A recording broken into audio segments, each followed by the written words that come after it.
County as our outstanding employees. All department heads have been invited to nominate individuals who exhibit commitment to outstanding service and sustain a high level of productivity and consistent quality of work, and who demonstrate a high degree of initiative and an effective relationship with others. The selection process was difficult, and many of our nominees are worthy of this recognition. The committee chose Lynn Blessen from the Department of Motor Vehicles and Wendy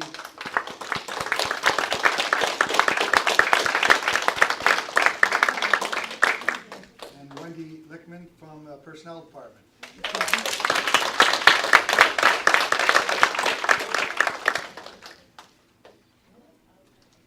Both Lynn and Wendy have, from the Personnel Department, our county employees have gone above and beyond their positions. Lynn is motor vehicle clerk and Wendy is senior personal assistant. Lynn has been a county employee since 1987 and Wendy since 2002. Both exemplify many of the qualities that make an employee valuable to an employer. They consistently demonstrate examples of leadership through tremendous work ethic, productivity, ability to help others, and outstanding communication skills. Both Lynn and Wendy will have dedicated space in the parking lot. Each of their names will be placed on a plaque which hangs at the entry of the county building for all to see. Thank you both for your dedication and hard work, and please come forward to accept your certificate of recognition.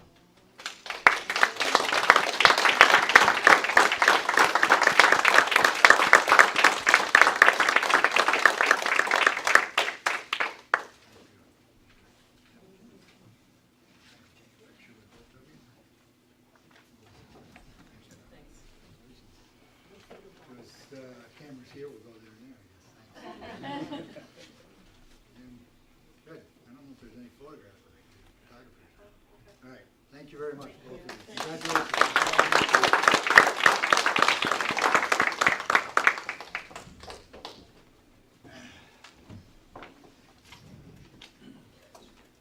Okay, now we'll take a roll call of members. Frazier? Here. Farwell?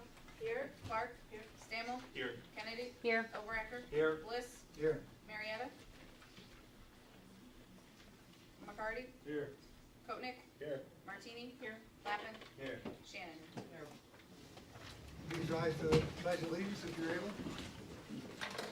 Pledge allegiance to the flag of the United States of America and to the republic for which it stands, one nation, under God, indivisible, with liberty and justice for all.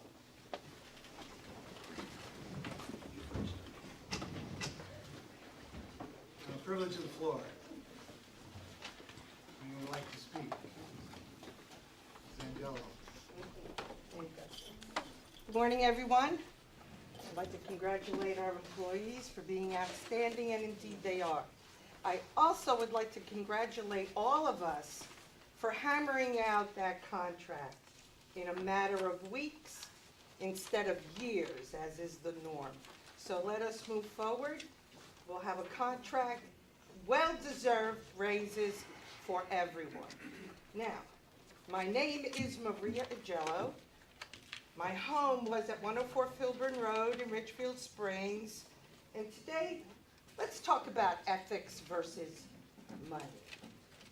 Traditionally, historically, money has always won out over ethics, economics over ethics, because no one will divest of something unless there is some heavy, compelling force to do so.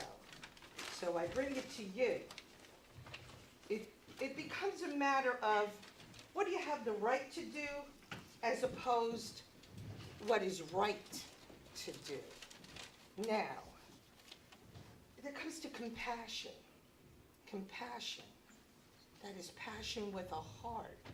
It is action to serve another human being in their time of need. Now, it's easy to sit back and say, as I have heard, so excuse what I'm about to say, it sucks to be you. If it ain't happening to me, it ain't happening. I've said this countless times. What happens to one of us happens to all of us. Now, wouldn't it be better to have some kind of program where you keep people in their homes. I personally know 2 people. They're on the verge of losing it. Wouldn't it be better to have some kind of program, a new legislation to help these individuals up to the time of the auction to gather their money, to gather their hope together that they do not lose their home and become brutally evicted? Would I be opposed to that? No, I wouldn't. Would I be opposed to someone 2 days out, they finally get the money, they go to the treasurer and say, "Sir, please," and he takes it? Would I be opposed to that? No, I would not. But not here. Here, money wins over ethics. Here, money wins over compassion. I'm homeless. If he hadn't taken me in, guess where I'd be? At one of your hotels. $30, $40 a night. But he took me in. And another veteran took me in. Bob Force lost his home after begging the treasurer, "Please take my money." And I have permission from him. Now his wife is hospitalized with a stroke on top of MS. So what would be the right thing to do? Return our homes. Take our money, which we gladly, with penalties and fines, would give to you.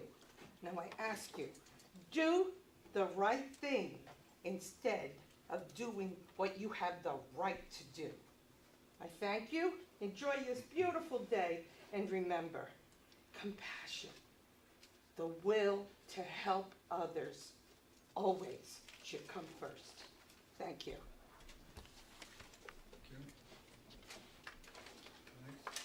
Well, I guess it's me. I'm living at 180 County Highway 26. Does this get included in my time?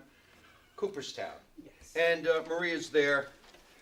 Today, I'd like to say thank you for the many changes that have happened over the course of the last few years since you took Maria Jello's home, without a resolution. Now, this body here does everything by resolution. Where Mr. Wilbur's sitting on the side here because he forgot to sign something. Well, the opposite happened to Maria. You see, our county attorney sent somebody down, another employee, to chase her down during working hours to have her sign something that she had no knowledge of what she was signing. What's going on here? This is Older Awareness Month in May. And what are we going to do for it? I'm counting on you people, you representatives of us the people, to do the resolution to return this home to Maria and her land. Today, I wanted to start out saying thank you, and I think I've probably done about as far as that as I can, because at this point the facts come in. We're using an auction company that charges 10%. We could be using Auctions International. As Mr. Frazier knows, they only charge 6% instead of 10%. So when you use the lower number, the price goes up and more money is realized for Otsego County. We used Auctions International, and I think it was in 15, and it's a very nice company. In fact, we had a home that was occupied that wasn't mentioned in the thing, and I talked to the auctioneer, Betty Ann Swerd was with me, and he made the announcement of that home home was occupied. That was a very, very good thing to do, and very important, because the bidders, the buyers should know these are occupied homes. When they're occupied, they're occupied. Now, some people really don't care. If they're in it for the quick flip and to get the, the profit on it, they're going to be right on that. And that's, in the case of Maria, what was obviously the intent. To cut off all the land and to sell it with one whole acre for double the money she paid. Very wrong. To sell it to another county employee. Ethics, beyond I can't believe. Where are they? We go to the REA meeting every year. And they don't let their employees or any of the board people participate in their little gathering there where they give out door prizes. Price Chopper doesn't let their employees play in the game. So what are we doing having our employees in on it too? By the way, it's good that Hubbell's have that place up in Richfield listed now. The place that was going to be for homeless people. But the community somehow got turned against it. So I go up there and I look around in this county. It's not just Richfield. It's all over this county. I see no progress at all. So in honor of the Bushes, today I'm here, riding herd. This is a facsimile of our horse Teddy. And I think that that was a good time in this country. I wonder where we're heading now that we're so divided. So today, a little sign, save the forest. I'm sorry, it's a little shaky this morning. Return widows home. Ethics. Ethics. We've had this law on our books since 1990. Nobody really understands what it means, but we were told as employees to sign this document. Maria is not inclined to sign anything that she doesn't understand. She made that mistake one time. Here at the workplace. Nothing ever posted on the house, and in fact the sign never even got on the property. Evidently the sign had been torn down because that was an attempt to eliminate competition. It wasn't her that tore the sign down. I thank you for your time today. Please do the right thing. You're going to save at least 6 minutes every month. By the way, this is for you, Mr. Oberacker. Next meeting, June 6th, 10 o'clock. I'll be there, so will Maria. Thank you.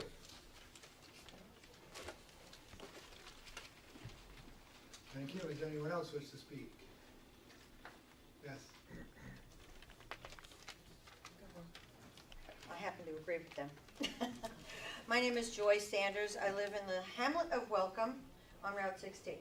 And I'm here on behalf of the Otsego County veterans, and they don't even know I'm here. And that's okay.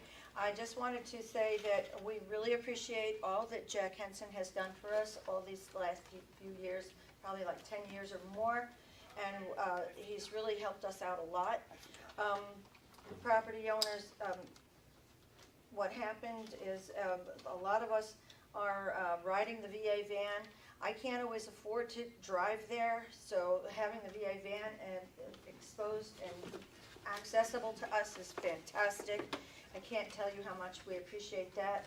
We appreciate the recently retired JR, our driver JR. I can't even remember his last name, but he's just JR to us, or Junior. And now we have Steve. These are fantastic guys. They're helping their veterans. They always assist when the veterans can't get around. And they're always available to help us. I just wanted to say thank you so much for Jack Henson and what he's done, and I want to, I haven't even met Dennis yet, but I want to welcome Dennis Clark as our new representative for the veterans, because we're looking very forward to having some new blood coming in and out and maintaining what we already have established. For our county, we're very lucky that we get to go to Albany, the Albany VA, because they share the same doctors as Albany Med. This is very high-class doctors. They're very well respected around the United States, and I feel extremely lucky to be able to get there. So whatever you're doing for the veterans, keep doing it and more, okay? Because we really appreciate it, and I think you need to know that. Thank you. Thank you. Anybody else that would like to speak? Okay, hearing none. We need approval of the minutes from April 4th, 2018. Second? Second. All in favor, say aye. Aye. Opposed? Presentation of petitions, communications, and notices. I have the monthly report of ATI program services rendered by Catholic Charities for the month of March.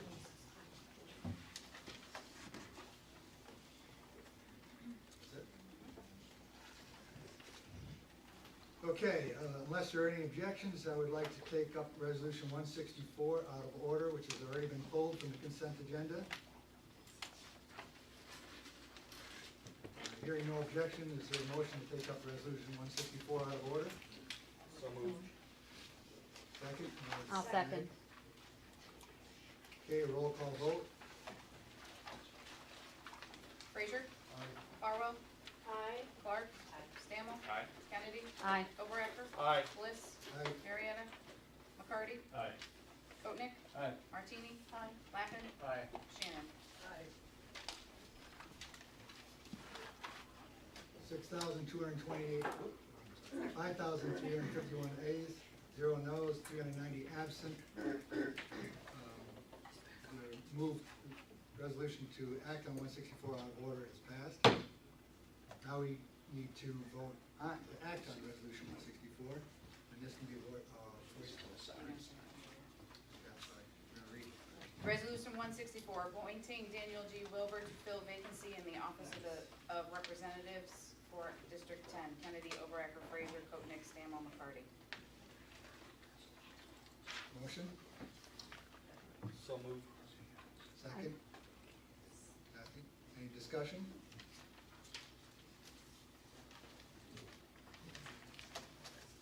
Hearing no discussion, I'll take a roll call vote. Fraser, Aye. Farwell, Aye. Clark, Stammel, Aye. Kennedy, Aye. Overacker, Aye. Bliss, Aye. Marietta, McCarty, Aye. Kotnick, Aye. Martini, Aye. Lappin, Aye. Shannon. Aye. 9,351 ayes, 0 noes, 390 absent, 487 vacant. Resolution 164A is passed. I know, Welcome back. I know for the record that District 10 is now present.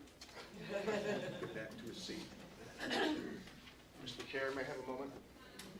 Third, First and foremost, I need to apologize to my constituents of Burlington, Evanston, Exeter, and Plainfield for my oversight. I stood up here on January, 2nd, 3rd, raised my right hand, I took the oath, but I forgot to sign that piece of paper. I started down that way and forgot. I'd like to thank my colleagues here, particularly on the other side of the aisle. I appreciate your grace, and I will not forget that, and I apologize for this distraction. Thank you.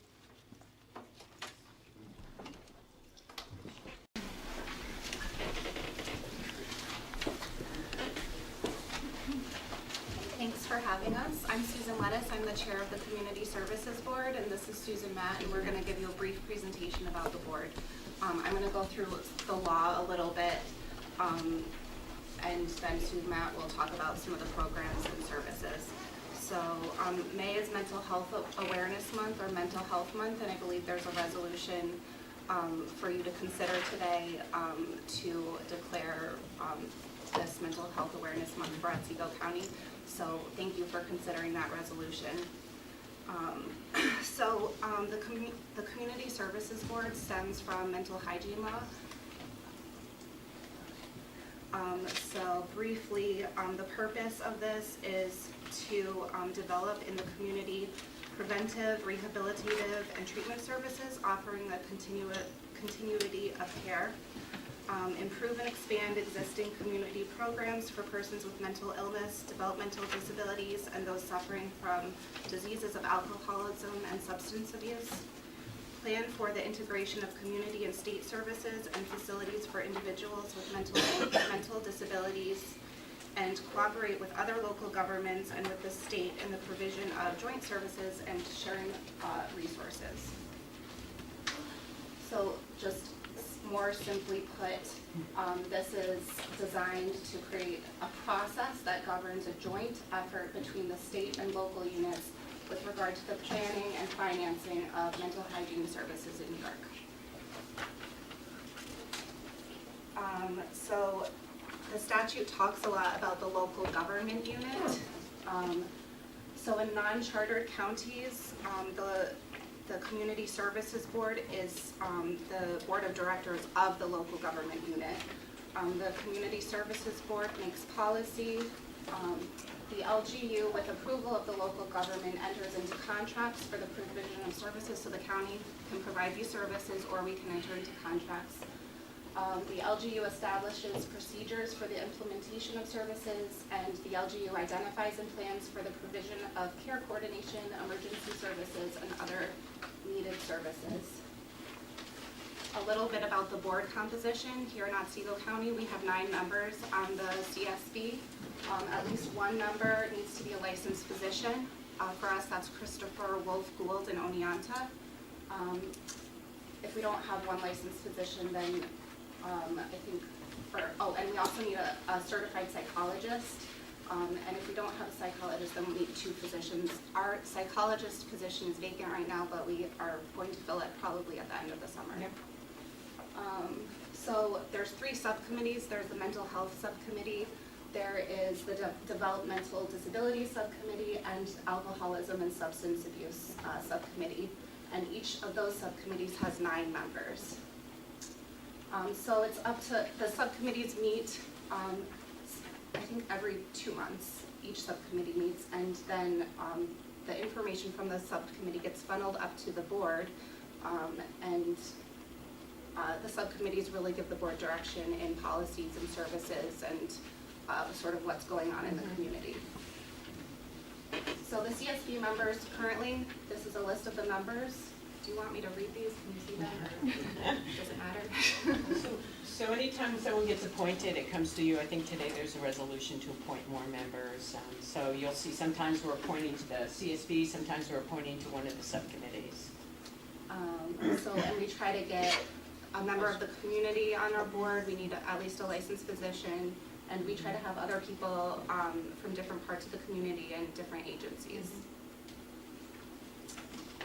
So these are the subcommittees and the membership. So mental health is on the left, addictions is in the middle, and developmental disabilities. Again, we just try to have a good variety of individuals on the board from different agencies, and also peers or family members of folks that are being served by the services in our county. So each of the subcommittees ideally should have 3 members of the CSB to provide continuity at the CSB level. We're a little imbalanced, but we usually have 3. Local services plan, this is one of the most important things that the CSB does with the director. So every year we have to write a comprehensive plan to address all the needs of the community, really, as far as mental health needs, developmental disabilities, and addictions treatment needs. So it's written by the director, the CSB, and subcommittees. And the goals of the plan are to ensure that all population groups are covered and sufficient services are available, ensure cooperation and coordination among local providers and services, and ensure that there's a continuity of care among all providers and services. It really forces all of the providers to communicate with each other and to make sure that the county is addressing all of the service needs that our residents have.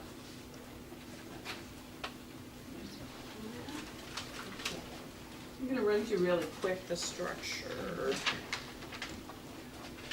So this is the kind of lines. You see the state agencies above, the Office of Addiction, Alcohol and Substance Abuse Services, Office of Mental Health, and Office of People with Developmental Disabilities. Sometimes I add the Department of Health, which is very much the strong player in the health arena.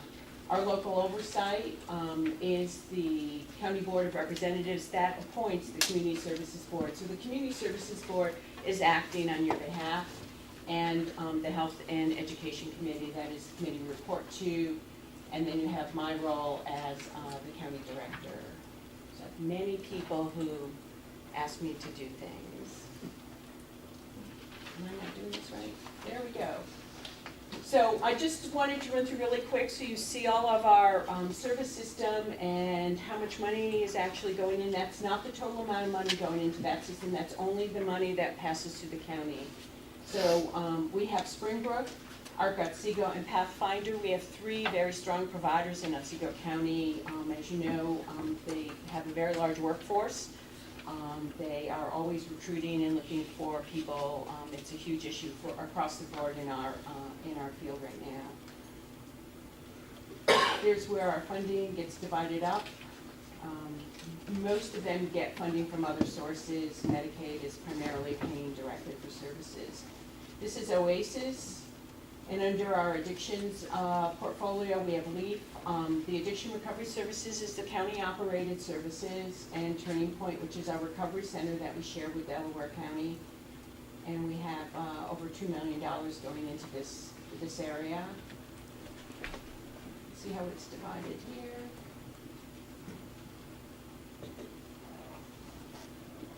In the Office of Mental Health, we have money that comes to Otsego County for regional initiatives, the Mobile Crisis Assessment Team. We have a community stabilization program, our peer support services, and the adolescent community residents is also shared. So those are regional initiatives. The Southern Tier, Otsego County's been part of regional planning for over a decade, and you know, you all hear regionalization, well, we've been doing it for a while. Has its good points and it has its challenges. The services that we contract out for, housing, adult, residents, supported housing, housing assistance, vocational, pre-vocational. The Oneana Bagel Company is an integrated employer. Case management, peer support, warm line, social club, in-home services for children and families. That's a program we do with social DSS and family support and prevention. And then you see the county operated services, those are the ones that actually the county operates. And there's the funding. This is just kind of outlining what each one of our agencies does. It's been pretty consistent. Some of the expansion has been with integration of behavioral health in the Bassett system, which has really been allowing primary care doctors to be people who will actually start to treat people for behavioral health disorders. And what's very innovative and has statewide recognition is through this project we've been working on, we're actually doing ambulatory withdrawal in the primary care office. So you can actually go to your primary care doctor and say, I'm having trouble with substances, can you help me? And they can. This is Elmwood, the adolescent community residence is in the west end of Oneonta. It's gorgeous.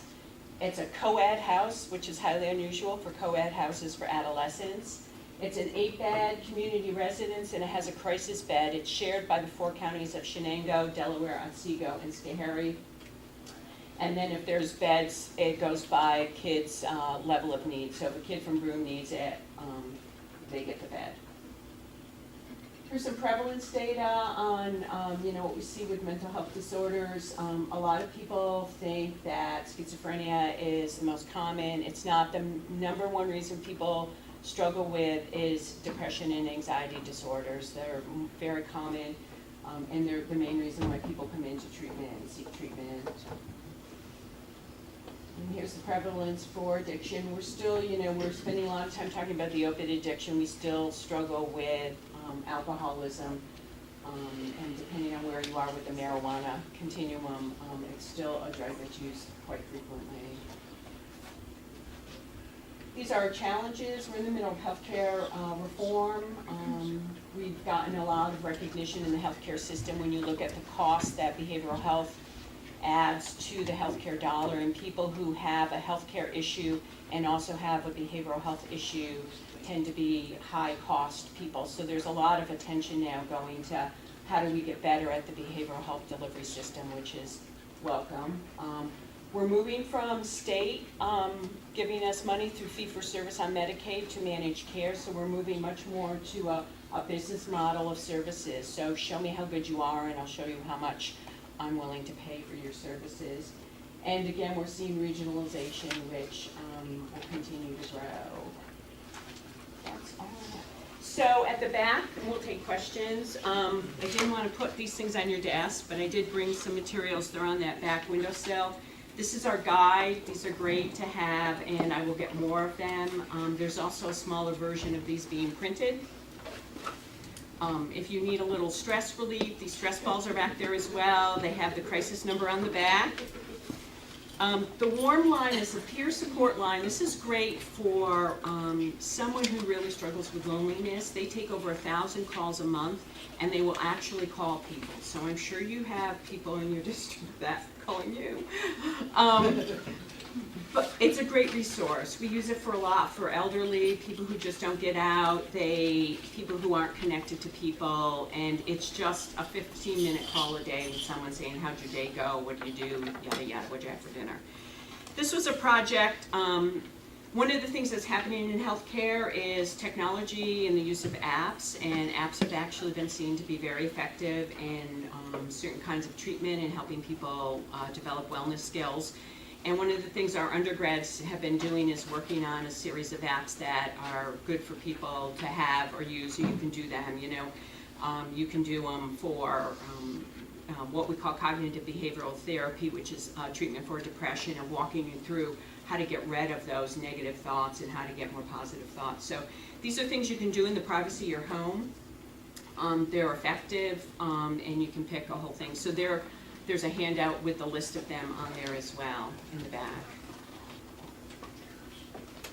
So do we have any If you have any questions? questions after today, you can always contact Sunat or Adrian. She's the liaison. She's the liaison. So she's attending all of our board meetings, and she can help us communicate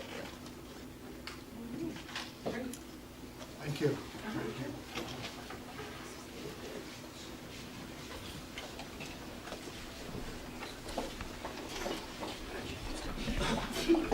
Okay, we have another presentation by Lauren Laux from Otsego County Personnel Intern.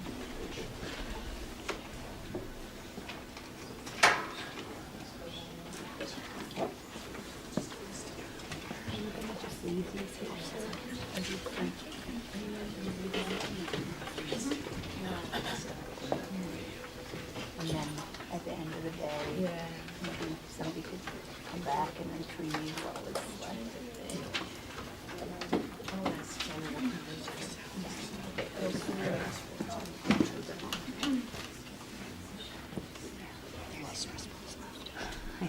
I think the stress balls might be able to do that.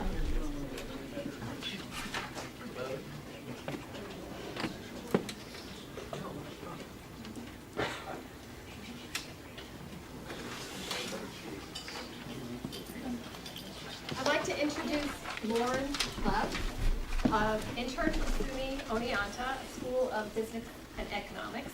And she's been interning with us for the last 3 months or so. And I'd also like to take this opportunity to introduce my awesome personnel team. Wendy Lickman, who just won an Outstanding Employee Award, and Erica O'Brien, who's also an Outstanding Employee. So, I've worked with all of us, but I want to take this opportunity to introduce you to the rest of our staff.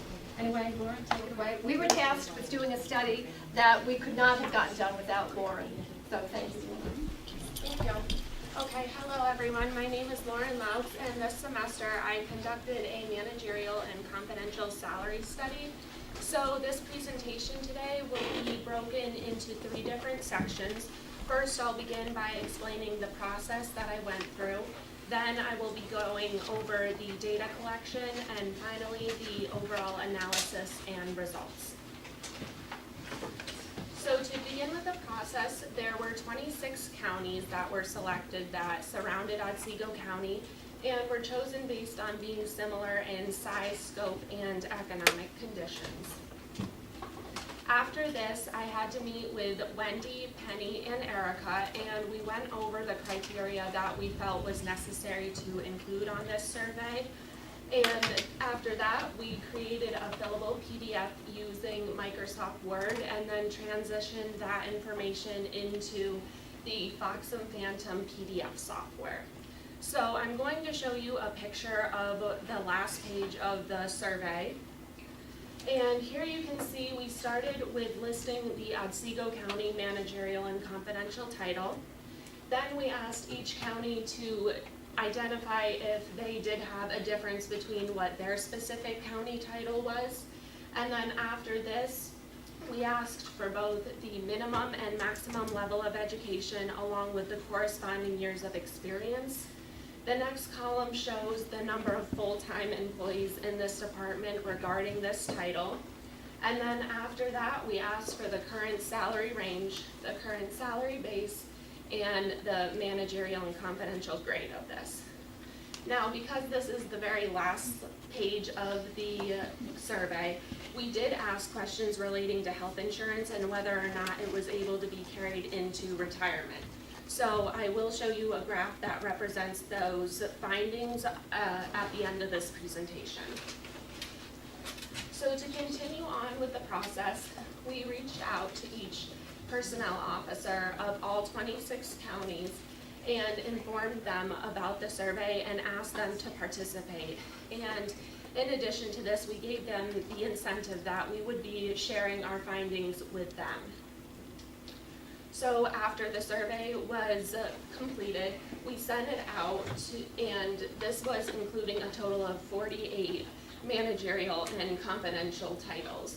So we sent this out over an email and then we followed up with each personnel officer, both by phone and email.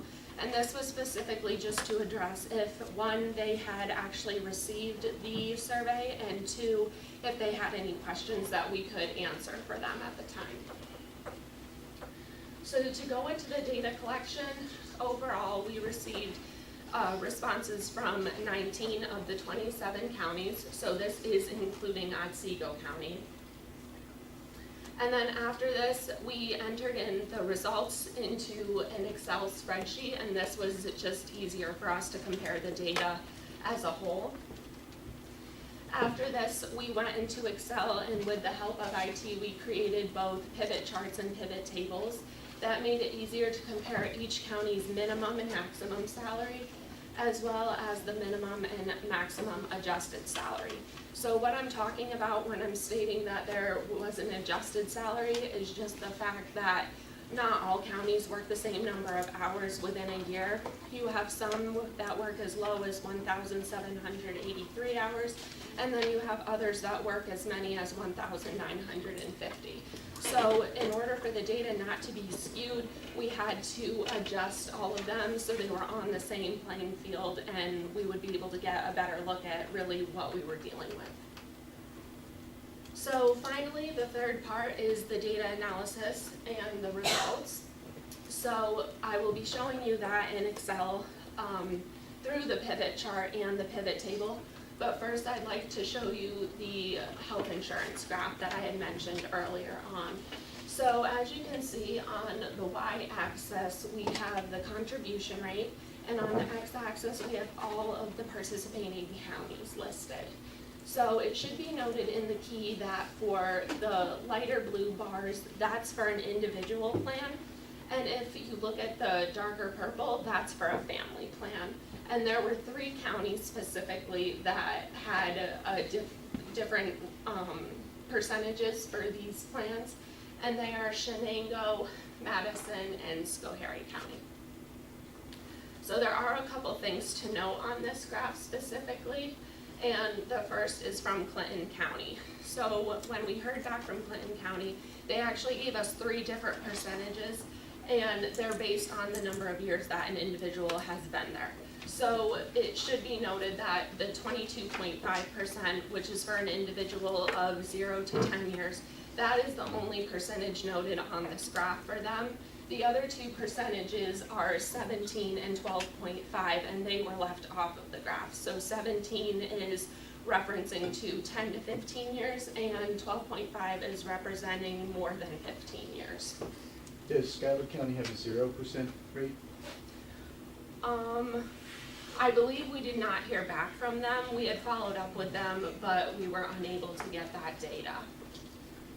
So following this, we have Delaware County, and actually, even though we included them on there, it should be noted that they do not allow health insurance to be carried into retirement. However, we did still include them on this graph, and they have a range of 10 to 20%. So only the minimum was noted on this graph, which is the 10%.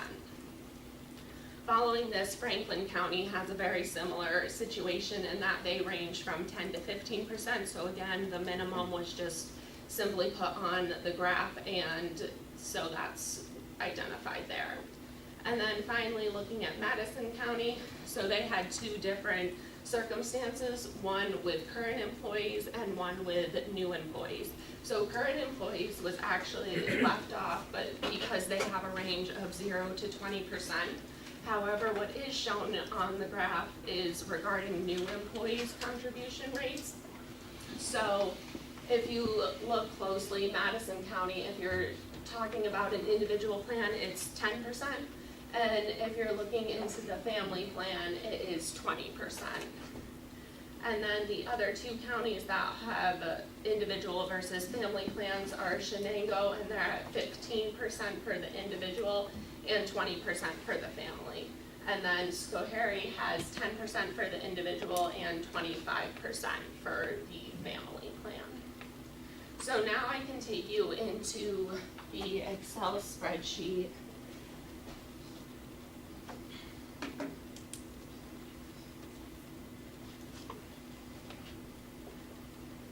Okay, so to take you through this, do I have to? Usually over. Do you have the thing in your computer? Yeah, do I have to just take that out? No. Or- Alex.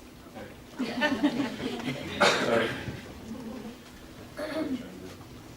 If I'm just trying to pull up the Excel spreadsheet. So do I just take this out?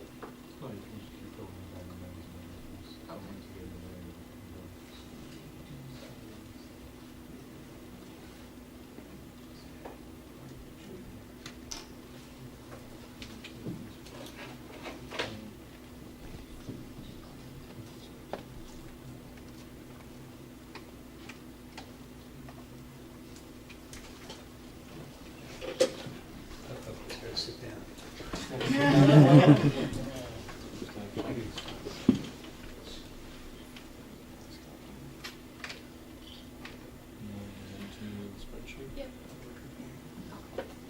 Thank you. All right, sorry about that. But, so we'll be looking into 3 different titles, and the first is the Commissioner of Social Services. So here, this is showing a pivot chart. So it will list all of the corresponding counties that participated in the survey regarding their position with the Commissioner of Social Services. And we have the minimum salary listed, the maximum salary, and as well as the adjusted minimum and maximum. So, and then when you're scrolling over, you're also looking into the minimum hourly rate, the maximum hourly rate, the hours worked per year, and whether or not the title was of a director. So that was on a yes/no basis. So we had to make specific calculations, and looking into this, so in order to calculate the minimum hourly rate, you're taking whatever they gave us for the minimum salary, and you're dividing that by the hours worked per year. Similarly, it works the same for the maximum hourly rate. And then when you're looking into how you're going to correspond that with adjusting it for the minimum hours worked by a county, you're going to take that minimum hourly rate and multiplying it by 1,783, as that is the minimum hours worked by a county in the year. Similarly, you're just going to do that for the adjusted maximum as well. So after looking into that, you can see it on the graph itself. And so I'll zoom or scroll down for you to see.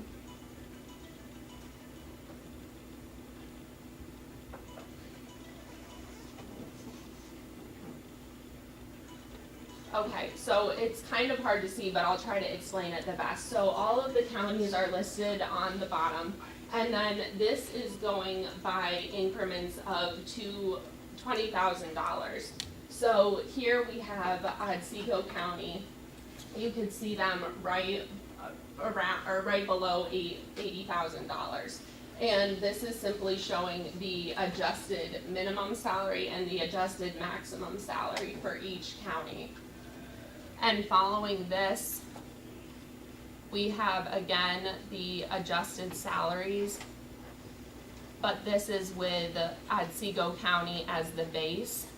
So in every instance, Otsego County is going to be shown at 0. And you can note too that the y-axis is now at 10,000, so it's increasing by 10,000 and not what it was on the previous graph. So you can see here that the blue represents the average adjusted minimum. So it's showing you, for example, Herkimer is coming in just above 10,000 for the average adjusted minimum. And then in regard to the average adjusted maximum, you can highlight right over top of the orange bar, and it will say that it's roughly 15,000 over. That's comparing specifically to Otsego County. And then after this, this graph is busier, and I know it's overwhelming to look at, but it's just if you really want to see specifically comparisons regarding the average minimum and maximum salary, and then specifically just the average maximum and minimum. So you're looking at both the adjusted for and not adjusted. So the blue specifically identifies the average adjusted minimum salary. Next to that is the orange, and that's the average minimum salary. So you can see the discrepancy between the two when it's being adjusted for versus when it's at its regular regarding the hours for that specific county. And then after this, you have the gray, which is the average adjusted maximum salary, and next to that is the yellow with the average maximum salary. So again, you're just seeing the difference between the two when it's being adjusted for versus when it's at its regular mark.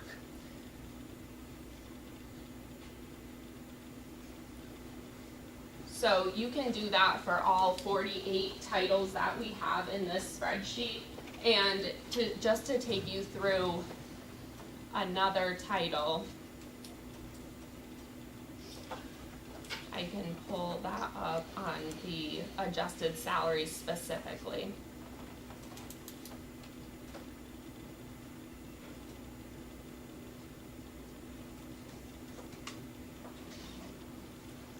So this is looking in regard to legal secretary, and I'll scroll down to show you.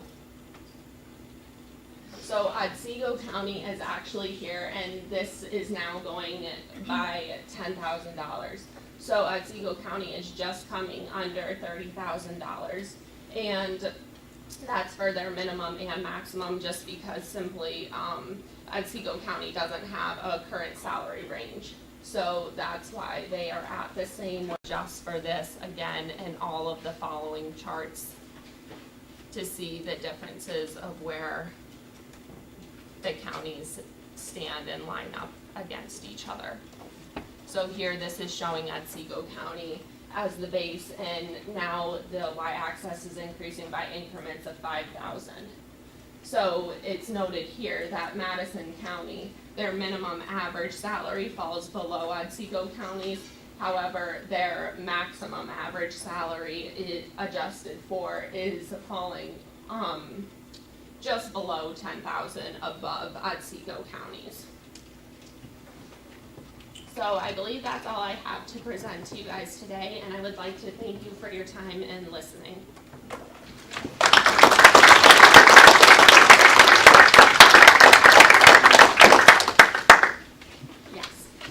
Just to remind the board and the new folks who may not know this, we have, I think it's $50,000 budgeted for a salary study this year. And instead of going through the month-long RFP process and getting someone from out of town to do that, Penny and her staff, including Lauren, have done it for us. And I am very, very grateful for that and impressed by the work you folks done. And I want to thank Penny and her staff for doing that.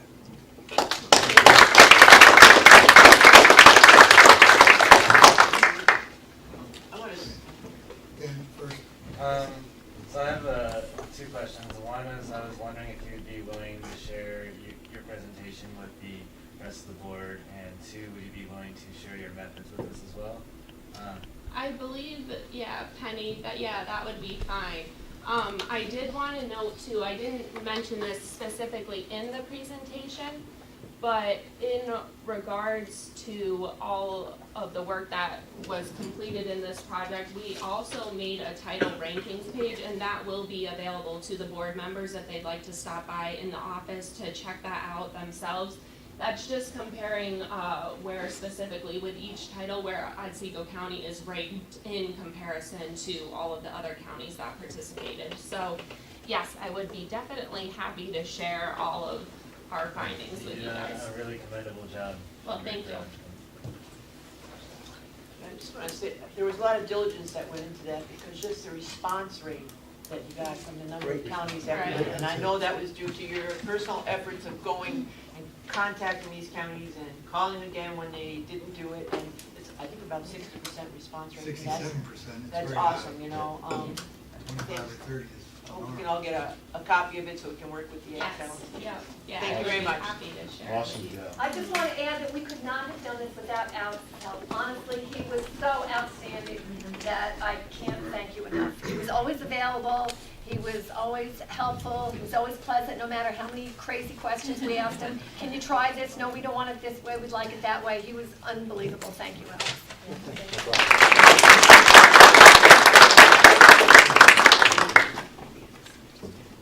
Is it okay to wrap, or just to close this?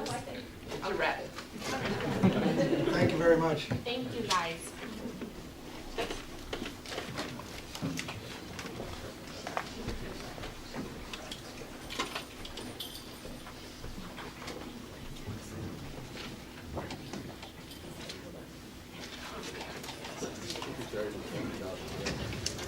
Okay. A lot of good information. Reports of standing committees. Public Works, Representative Oberon. Good morning, and thank you, Chairman Bliss. Spring is hopefully here. 1 minute to the next down at the highway, we're either trying to put plows on or lawnmowers. So I think I give a lot of credit to our personnel and those down at highway for keeping up with Mother Nature, which is not an easy task. So with spring comes a lot of projects that we have in mind. We had Jordan Clemens, who came to our last meeting on April 19th, and he spoke to Public Works about the log cabin building that we have in our possession. It has not been used for a number of years for our forestry department. He has gone in, kind of assessed it. There is some minor repairs that would need to be needed to make it habitable. And then Joe Sweeney, who is our forester, will set up shop there and have use of it. So that's one of the projects that we'll be addressing too at our next Public Works meeting. Of course, with highway, we're all getting ready for paving.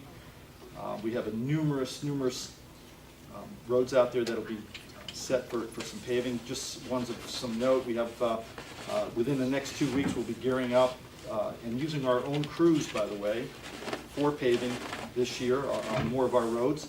We've got County Route 39, Worcester South Hill coming up. We've got Suitcote coming in the beginning of June to do some grinding and repatriating of the grindings for resurfacing. Personnel, always an issue at Highway. We had another retirement and a couple others that have gone on to other jobs. So I can only say from a personnel standpoint, we're continuing to look. It would be great if those of us in our districts who kind of put the word out, if anybody is looking for some employment, we would gladly receive those folks. Buildings and maintenance. The big project there is going to be public safety building. In fact, Doug Zerskis is meeting today at 10 a.m. to review some of the plans at the public safety building, going over some of the repairs, renovations. So it is moving forward. At our next Public Works, we'll have a more up-to-date report on what that will entail. Tower management, working with Rob O'Brien. We'll be adding 3 new tower sites again to our portfolio. Some of those late resolutions we will be voting on today. Rob is kind of taking the lead with that to help us start the process again of quantifying and qualifying a tower lease management company to assist us in that area. I think the big push for Public Works moving forward is really going to be the highway building, or the highway building project, the proposed new highway building project moving forward. It's going to be, I'm sure all of us would agree, a huge undertaking, not only for Public Works, but for the county in general. I hope to be able to put out and gather in, if you will, all the concerned participants that would have a vested interest in this project moving forward. At our next meeting, Public Works, I think, will hopefully have, we'll start to sketch out the path leading forward. And if we're really going to do it, then I guess we need to really, dive in and do it. So coming back from this next meeting, I hope to have a more in-depth updated report on that project moving forward.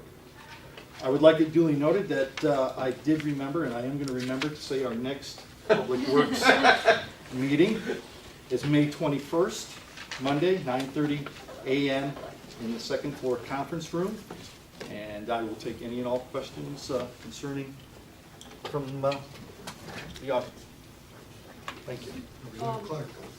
The Tower Asset Management Program, are they going out to RFP for additional companies other than the one we have? That through So Onondaga? changing, because we're adding 3 new tower sites. Right. It'll be going out for RFP, yes. Because there is one from Onondaga you can just use, Well, that's we- statewide. so the- We have to modify it because we're not a charter county, but Correct. that's been Correct. a long time, so we're no longer interested in that? You came and spoke last year? Correct. Well, there was that, and then there was also, we had the one group that came this was going back almost into 2017, they came, I'm trying to remember the name, BSP, Benchmark, they were a tower management company that had reached back out to us actually, and wanted to see if there would be anything moving forward. So who's taking care of that RFP? Rob. Rob has issued it or is going to? He's got just a couple more items to be brought forward on that, and he will be issuing the RFP. Yep. And solar farm, in our budget, we cut heat and lights because we expected some credits from solar, and to date, what does it look like? I do not have any up-to-date information on that, from that. We, maybe I- it's from absolutely. Doug, because Yep. initially, last year there was the issue of them billing us instead of giving us credit. That is correct, yes. Yep, I will make sure that that I get some updated information on that. And then one other thing, the department heads, are they still required to, are they still running the maintenance program on their cars, calling different purveyors and saying, I need an oil change, or I need this or that? Because I would imagine that 4 months in, we're getting into some aggregate purchasing issues. They are, with the average oil and maintenance fees being less than $100, we haven't quite hit the aggregate, but yes, they are. Well, if they have an accident and they're taking it somewhere, we're True. gonna hit them pretty soon. True. Pete, I Yes. just wanted to mention that we did talk about this at admin, Mhm. and the treasurer came forward with the ARI plan for the non-enterprise fleet vehicles. Turns out that we are really only just beginning to understand the use of that program, and we were asked, do we want to continue to use this, and we said yes. So I would say that going into really using that program with ARI to the maximum potential that we're allowed to, we should see some sort of numbers coming in and being able to track some of those. So we are using ARI and Yes, they for are the managing it non-fleet. and not the department head? It's The department heads using ARI, or going through ARI. going through ARI, but the actual, Keith, am I not getting it right? I don't think we're using ARR. We aren't using it to, as far as admin, when we met, ARI had not been implemented with the non-enterprise fleet. So we don't really even have anything to go on except the commitment to use it. We're 4 months in to the year, but we are just starting to see what that might look like using it. And if it sounds a little fuzzy, then it is a little fuzzy. It is a little Clear it funny. up. Mike, if I can clear it up, but yesterday at the department head meeting, we discussed this, and the treasurer, Mr. Ruffles, was there, and he said the ARI, the sheriff's department's been using ARI for quite a while and is very happy with the service.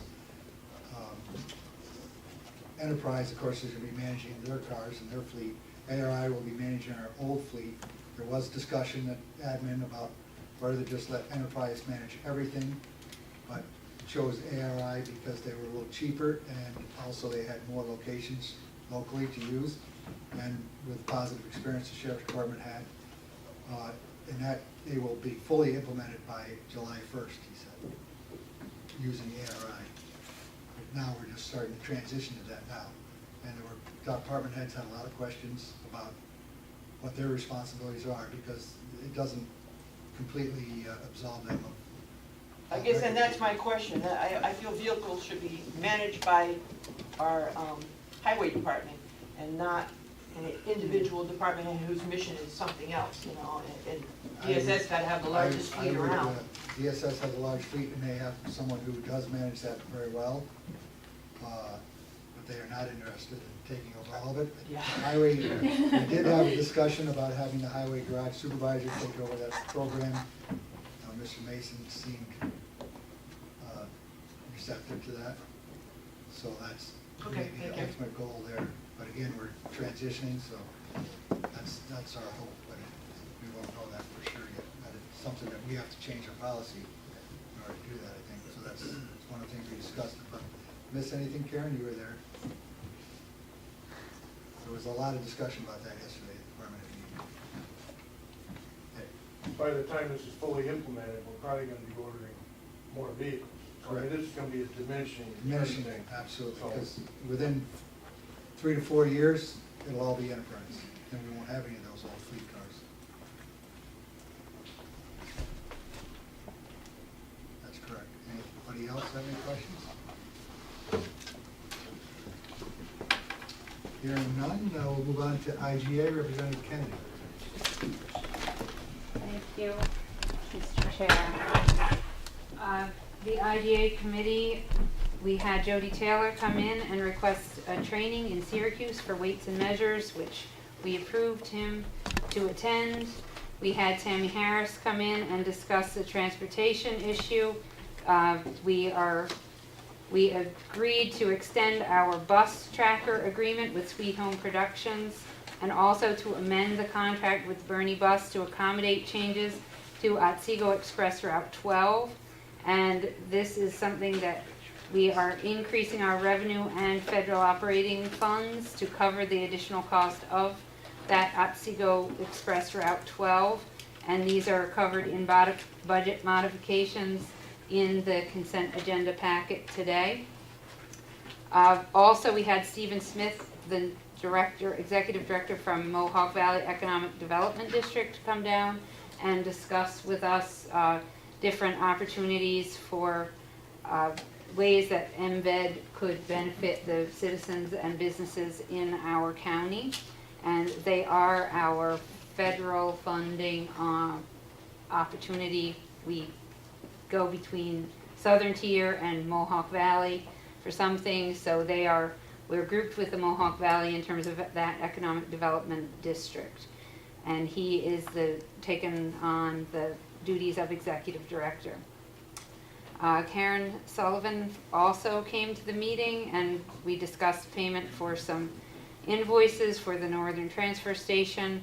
Also, we approved of Eric Scrivener for the labor compliance officer for the tiny home project. We are going to have 2 more interns for the highway asset management program, continuing funding through an LGE grant. They did a lot of work, you probably for returning members. They provided an end of the year report where they graded all of the highways throughout the county with a high to low scoring. So they'll be aggregating and working with that data and collecting more. We discussed county governance, and we also had a second IGA meeting on April 25th where we continued the discussion for county governance, admin manager versus elected executive. We kind of really explored that theme. We have our next IGA meeting for a regular IGA agenda, May 8th at 9 a.m. The county governance piece, May 29th at 9 a.m. And I will take any questions. Dan? I have a question. My understanding is that the governor recently announced another round of the regional economic development competitions, and I was wondering if it would be an opportune time to begin the discussion about getting Otsego County's foot in the door with respect to the preparation of the application. I'm sure that that is something that planning, is that, we go through, well, Jody down at, yeah, Otsego now. Yeah, so also MVed, yes. So just getting everyone. Just getting people on board and seeing where we want to go with that, with regard to that funding. Yeah, thank you, Dan. Yeah. Any other questions? Just a comment, I guess, with Jack Henson's retirement, it appears we now have a vacancy on our ethics board because we need an appointed official. Oh, yeah. So, anybody have any suggestions? We need to fill that spot with someone who is either an elected or appointed official within Otsego County. The list of people from last time have Brett Hollern on it, Yeah, who's that's on it. the town of Oneonta. We've reached out to him already, see if he's still interested, but if anybody else has any suggestions, glad to hear them. Thank you. Okay.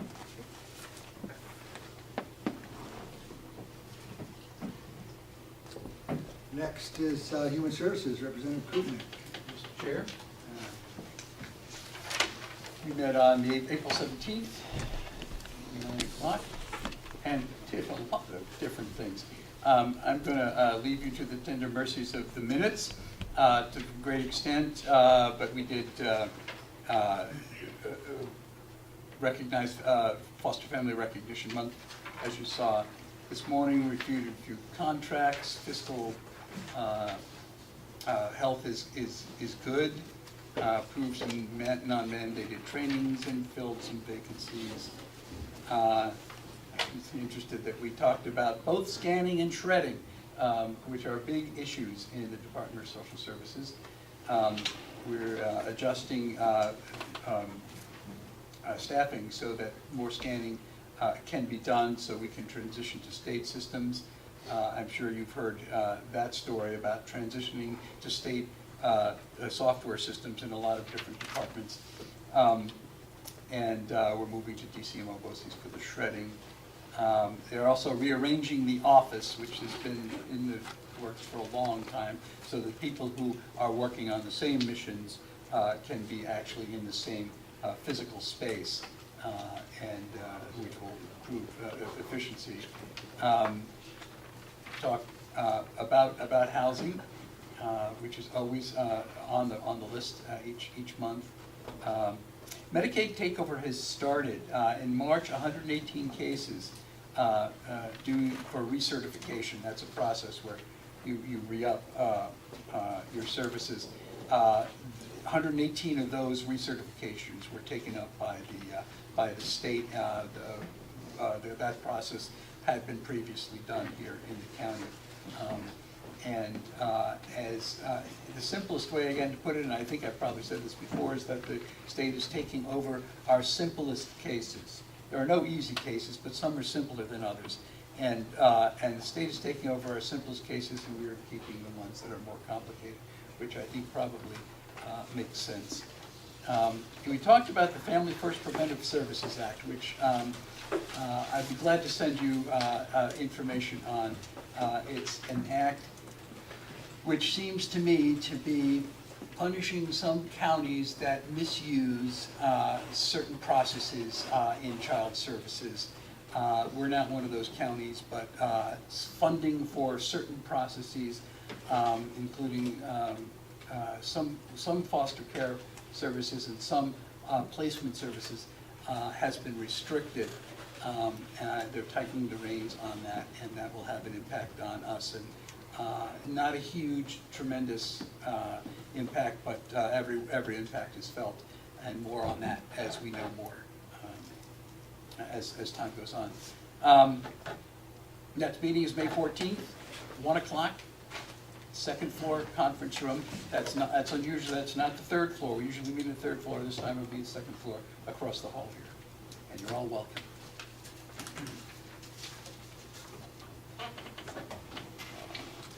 Thank you. Any questions for the chair? Hearing none, public safety, Representative Frazier. Thank you, Mr. Chairman. Public safety, we met on April 13th. Sheriff Devlin appeared before us.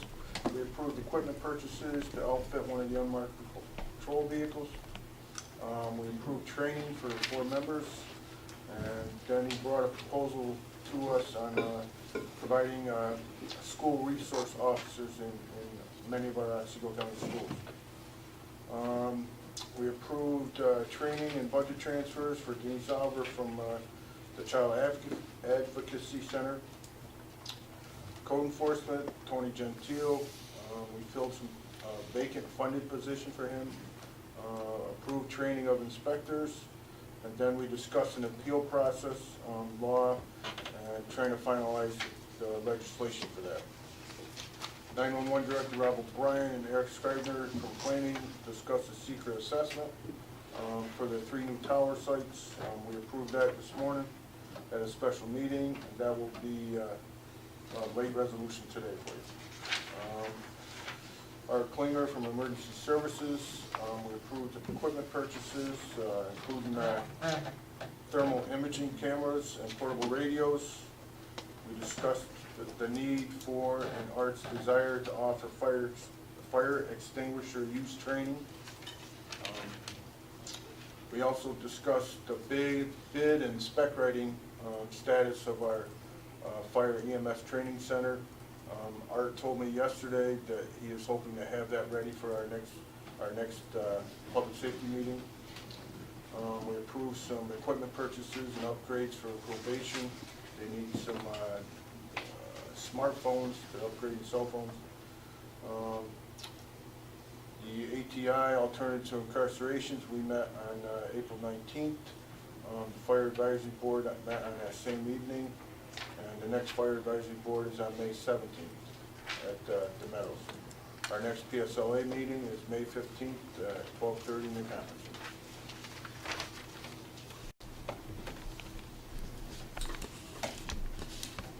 No? Hearing none, Health and Ed, Mr. Stanley. Thank you, Chairman Bliss. The committee met on April 16th. You all have the minutes, but I can just highlight a few of the things we covered. We met with Terry Knapp, the coroner, again, and continued to discuss arrangements for the mobile morgue. And I know Representative Frazier and I have reached out to Art Klingler on that, and last I heard they were taking measurements and working on finding a space for that. We also continue to discuss the current coroner vacancy. The committee didn't take a formal vote on that issue, and I think we would if Chairman Bliss or our colleagues would like us to, but I think at this point we had a general consensus that we wouldn't recommend filling the vacancy. We would just recommend leaving it vacant through the end of the year, which I think would then call for a special election in the fall. And then the other issue that had come up was questioning whether or not we need that 4th coroner position. And it was our consensus, I believe, that we wouldn't recommend eliminating it at this point. So kind of stick with the status quo, but see how a year goes, having only 3 coroners, and perhaps in the future, if there is a resignation or retirement, at that point consider eliminating the position. So kind of keep the status quo this year. Tammy McDonald reported that the OFA volunteer luncheon will be May 17th at the Otsego, so you're all welcome to attend that. Also, she's exploring finding some additional workspace in the Oneonta satellite office. And it looks like there's some cooperation there, and they're making progress on that. It's been a pretty tight space that they've been in over there. And a lack of privacy, that's the other issue with that space. We heard from Heidi Bond that the Living Healthier Expo was a great success this year. A lot of positive feedback has been received, and that she will be working to secure funding to do this again next year. And the aim would be to align it with Public Health Week in 2019. Just a couple measurements that came out of that. 150 tick kits were handed out, as well as 146 radon kits and 124 bike helmets. And then the rabies clinics are starting up again, and as well as the STD clinics are continuing as well. We heard from Penny Seeger. She reported that there have been 2 local trainings on manufacturing basics held in Sydney and Oneonta, so that's a good opportunity for folks. And 16 participants at each location took advantage of that. Sue Matt brought up an issue that came up, continuing issue with a patient at the Mid-Hudson Psychiatric Center being held pending criminal action. Has required us to pay a bill of $13,212.67, and that's not something that has been budgeted for. Apparently, it has been in budgets in previous years, but it wasn't this year. It was kind of unexpected expense. So Sue did report that to admin as well, and I don't know, Meg, if you're going to bring that up Yes, at all. I do Okay. have it here as a note. All right. And just, I may as well say it now, we did continue for a 6-month period of paying that bill, so Yeah. we won't have to revisit each month. Right. That's But- 13,000 a day. Oh, no, it's so far this year. So- And we said that, That's not out of the. That would be unexpected. It would be, but not unusual. You know, for that Yeah. kind of service, yeah. But, yeah, no, I think discussing getting this in future budgets will right, be important. we did talk about that too. Yeah. Another few items from Sue Matt. The healthcare facility transformation grant was submitted March 20th for renovation of a rental building in Oneonta. And the request was for 10,000 square feet with a budget of 1.6 million plus. New York State budget included 3.75 million to support substance use disorder treatment, which is significantly less than they requested, but better than nothing, certainly. Otsego County has also been selected for the 2nd year as an opioid state target response with a grant, which provides telemedicine and community services, Narcan training, and other outreach. The other item that you'll see I guess it'll be a late resolution from the floor for me. So there was a resolution declaring May 2018 as Community Action Month. It didn't get to the committee in time to approve, so this has been requested from OFO. They provided the template, so I'll give you all a copy of this, but I would ask that you please support this late resolution today, and I'm happy to answer any questions. All right, thanks. No questions? Okay, solid waste and environmental concerns, Representative McCarty. Thank you, Mr. Chairman. We met on April 11th. We approved a bid from Tridex Recycling Energy Corporation for mattresses recycling. It's a 3-year contract, and that is Resolution 150. Matt Watson, Director of Chenango County Soil and Water District, came in and gave out material regarding a stream management program that they have. They do stream stabilization. They have their own equipment. They work with the towns and the counties. Karen gave a recycling and report solid waste. You can keep this number in mind for what I gotta say later. We had 341 tons of collectibles in March at a cost of $70.98. Don't forget that number. We also took in 2,481 tons of solid waste. For that month, we took in 120 mattresses, collected at the scale in March. Karen also explained the state has made an amendment to the local law of PACE financing, which I think is in part of the law that's in the back of the agenda today. I think it's raising the percentage that people can borrow money from 10% to 35%. She also stated that the contract with Casella ends this year, so we'll be working on that. She has some suggestions that she wants to make before we send the contract out.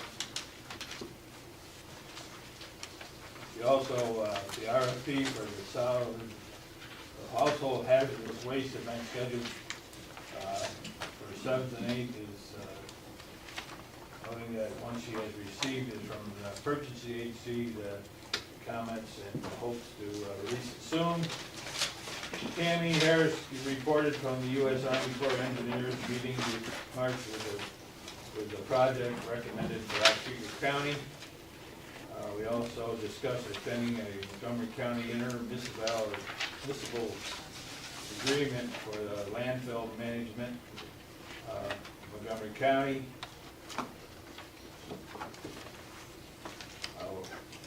She also asked to include Adam Foote from Southern Tier Solar Works and OCCA into a presentation with everything being booked up this month and I believe next month.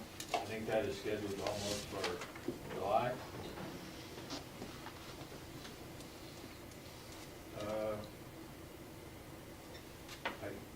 Earth Day was on April 21st. I believe that went well, I guess, from what I hear. We did meet this morning before the board meeting. We have a global marketing issue with the recyclables. The market has crashed and we've got shut off from delivering some of our recyclables. And we also are getting recyclables from outside of the county. We used to get rebates for recyclables, that is gone. And at this point, as I just said, we're paying about $70 a ton to get rid of it, and we don't have that money budgeted. So it's been recommended that we change the Casella contract to add $55 a ton to contractors that are bringing recyclables, the haulers. And this would take effect on June 1st. Hopefully this market will change. This happened once before in 2008, I believe it was, where we got shut off and we ended up taking our recyclables to Herkimer. China apparently has got all the recyclables they need or they want. So that's a late resolution, and ask for your support on that. And we meet again on May 15th at 9 o'clock at the Meadow.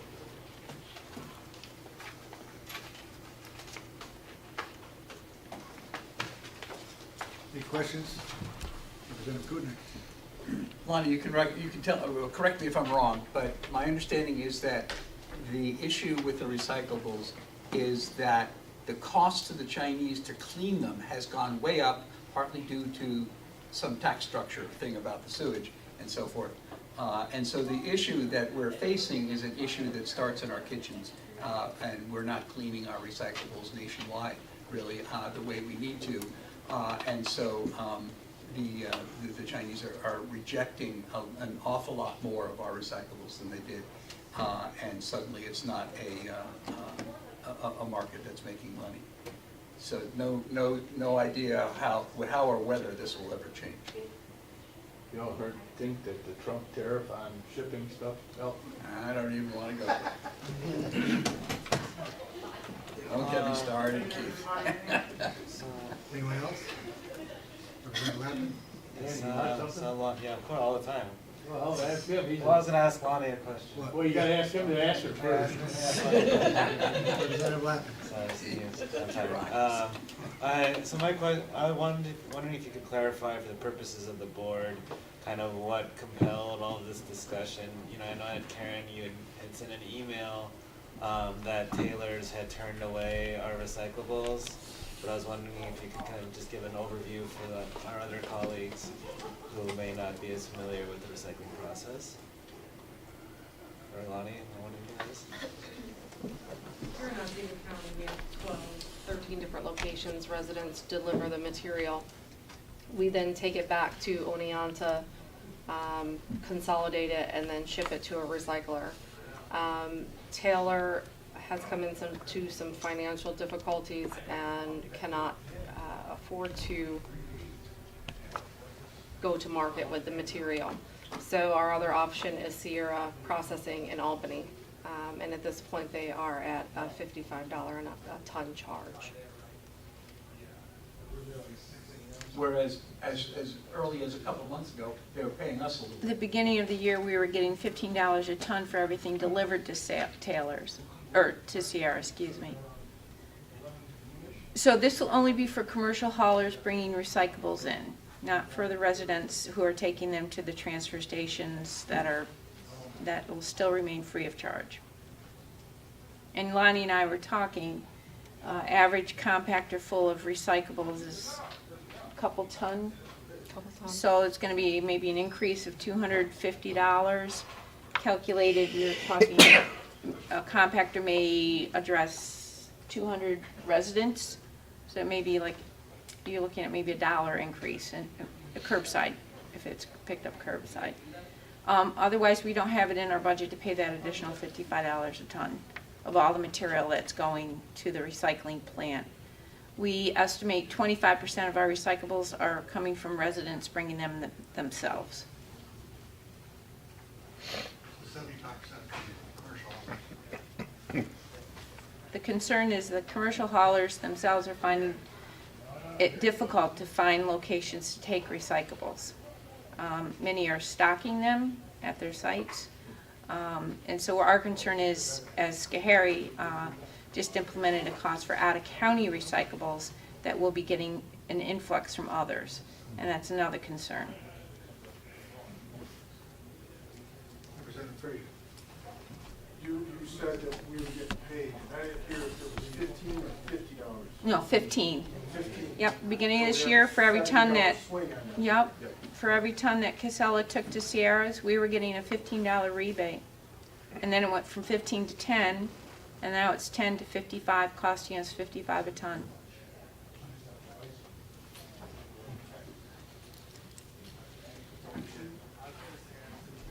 Any other questions? Admin, Representative Kennedy. Thank you, Mr. Chair.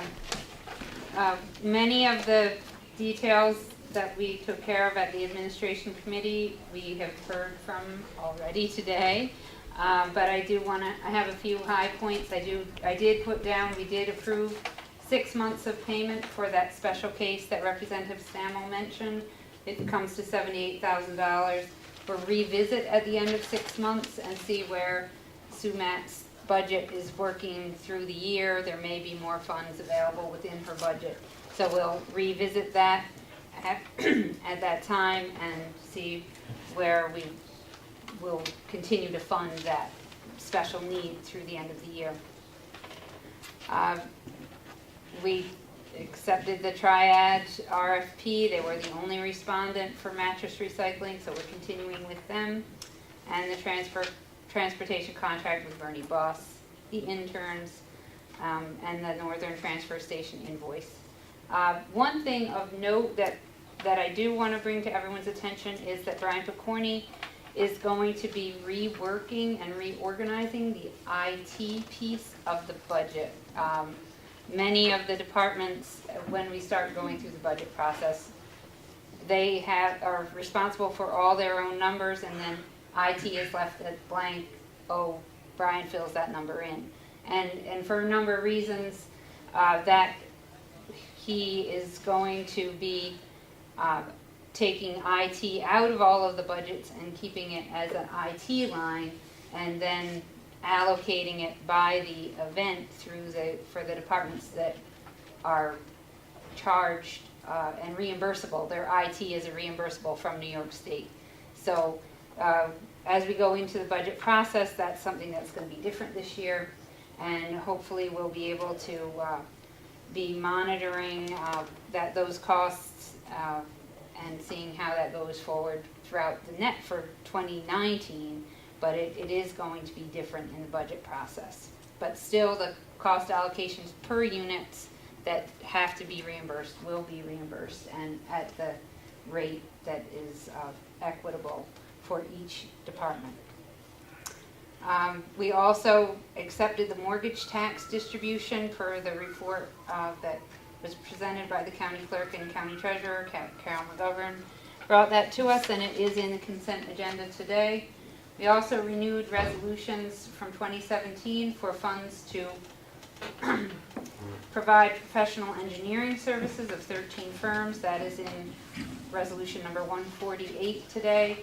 Also, we approved to enter into contracts for stone, sand, gravel, and trucking with 12 firms, and these are listed in resolution number 158 today. And of note is that those contracts are available to towns for use as they're going into the road season for the summer. We also had an extended discussion on declaring surplus vehicles, kind of circling back to that other topic, and we did come up with a plan for that, which involves having them, I'm drawing a blank on the word, appraised, and then anything that is under $1,000 value would be just sent for salvage and not tried to be auctioned or anything. So we're trying to get these things that, as years go forward with enterprise, they will be less and less of an issue for us to deal with. But we are trying to make a way forward with regards to declaring surplus vehicles. We also did take up the discussion for Representative Wilbur to be reappointed to his District 10 in resolution number 164 today. And also connected with that is resolution number 165, where we are requesting state law to allow for late filing of an oath of office. And I would request that everyone vote in favor of doing that as a bipartisan show of support for Representative Wilbur. We also have a new budget transfer and modification policy and listed the details in resolution number 163 today, which we approved at admin. Also discussed the property that's already been mentioned today at 20 Lake Street in Richfield Springs for an appraisal for a demolition, but hopefully we'll get the land bank to take possession of that building, and then they can pay for either rehabbing or doing a demolition. So we're in the process of trying to figure that out with the land bank, and I am attending a land bank meeting tomorrow, so I'll be sure to bring that up, yes. I was up there yesterday, the land bank representative came, the contractor, and went through it all, and he thought that was something that they may be interested in. Oh, that's really So good he took a news. bunch of pictures, so he'll probably be bringing that up. Okay, so I'll look to get some feedback tomorrow at that meeting in Mohawk. Yeah. I'm sorry, so you're not done. Oh. I'll wait till you're done. I'm pretty much. Oh, we approved budget modifications for ending fiscal 2017. They're listed in resolution 167. Then just this morning, we approved the amendments to the recycling contract and the tower's negative impact on seeker for Mars, Roseboom, and Lisbon. That was just this morning. So Gary, you had a question.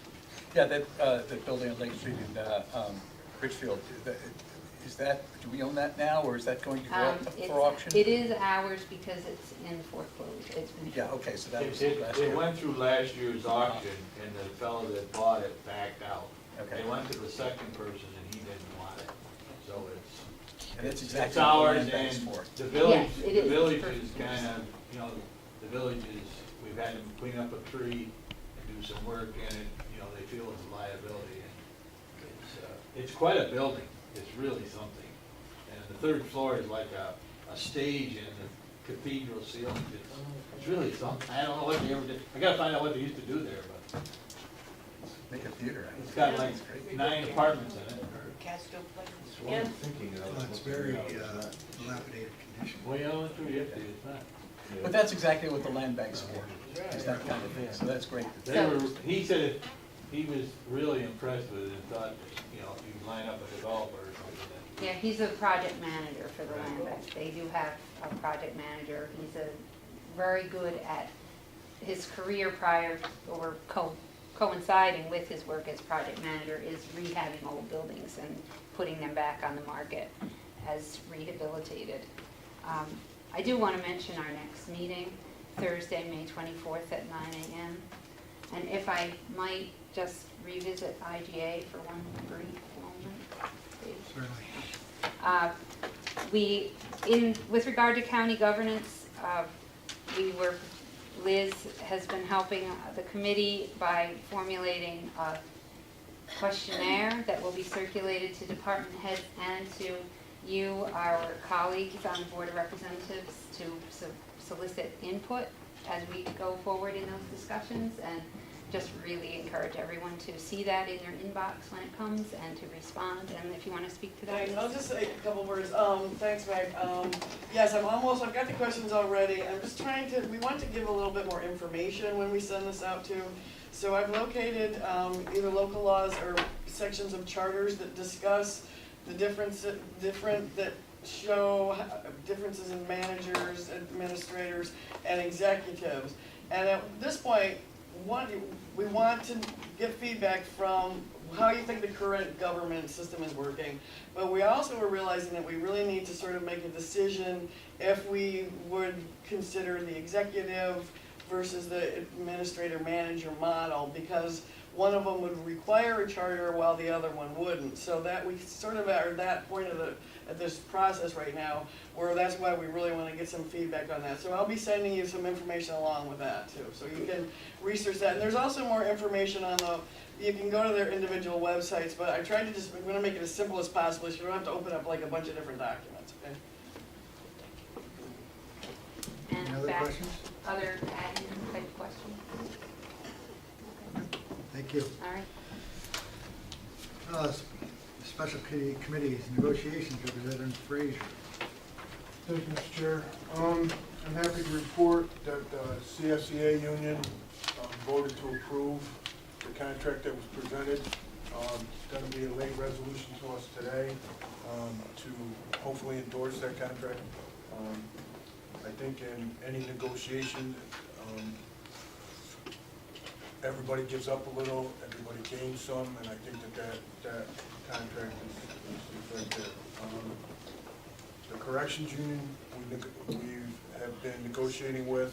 I believe today we're going to be declaring an impasse. We were quite a ways away from our goals on both sides. So now I believe that our labor attorney and their negotiator will be meeting to select a mediator to move that forward. So, and I'm not sure of a timeline on that. So. This late resolution has in here that the board has reviewed the CSA contract. I know that I haven't. I have so come we have an executive session so that we know what we're voting on. I agree. Along with that question, if the contract is approved, how long would it be before we would have a copy in hand? I know department heads were. Finalized copy? Yeah. Boy, that took a long time. I just what saw that months and months.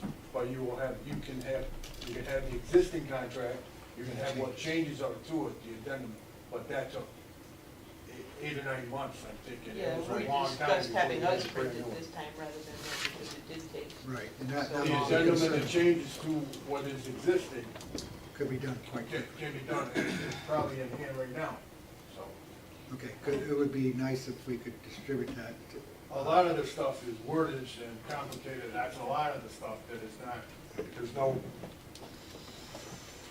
You're reading it, you're going to be confused, but you know. I'm sure that's the case. The dollar but cent I stuff agree. and the changes, you know, that's all penny answer right now. So.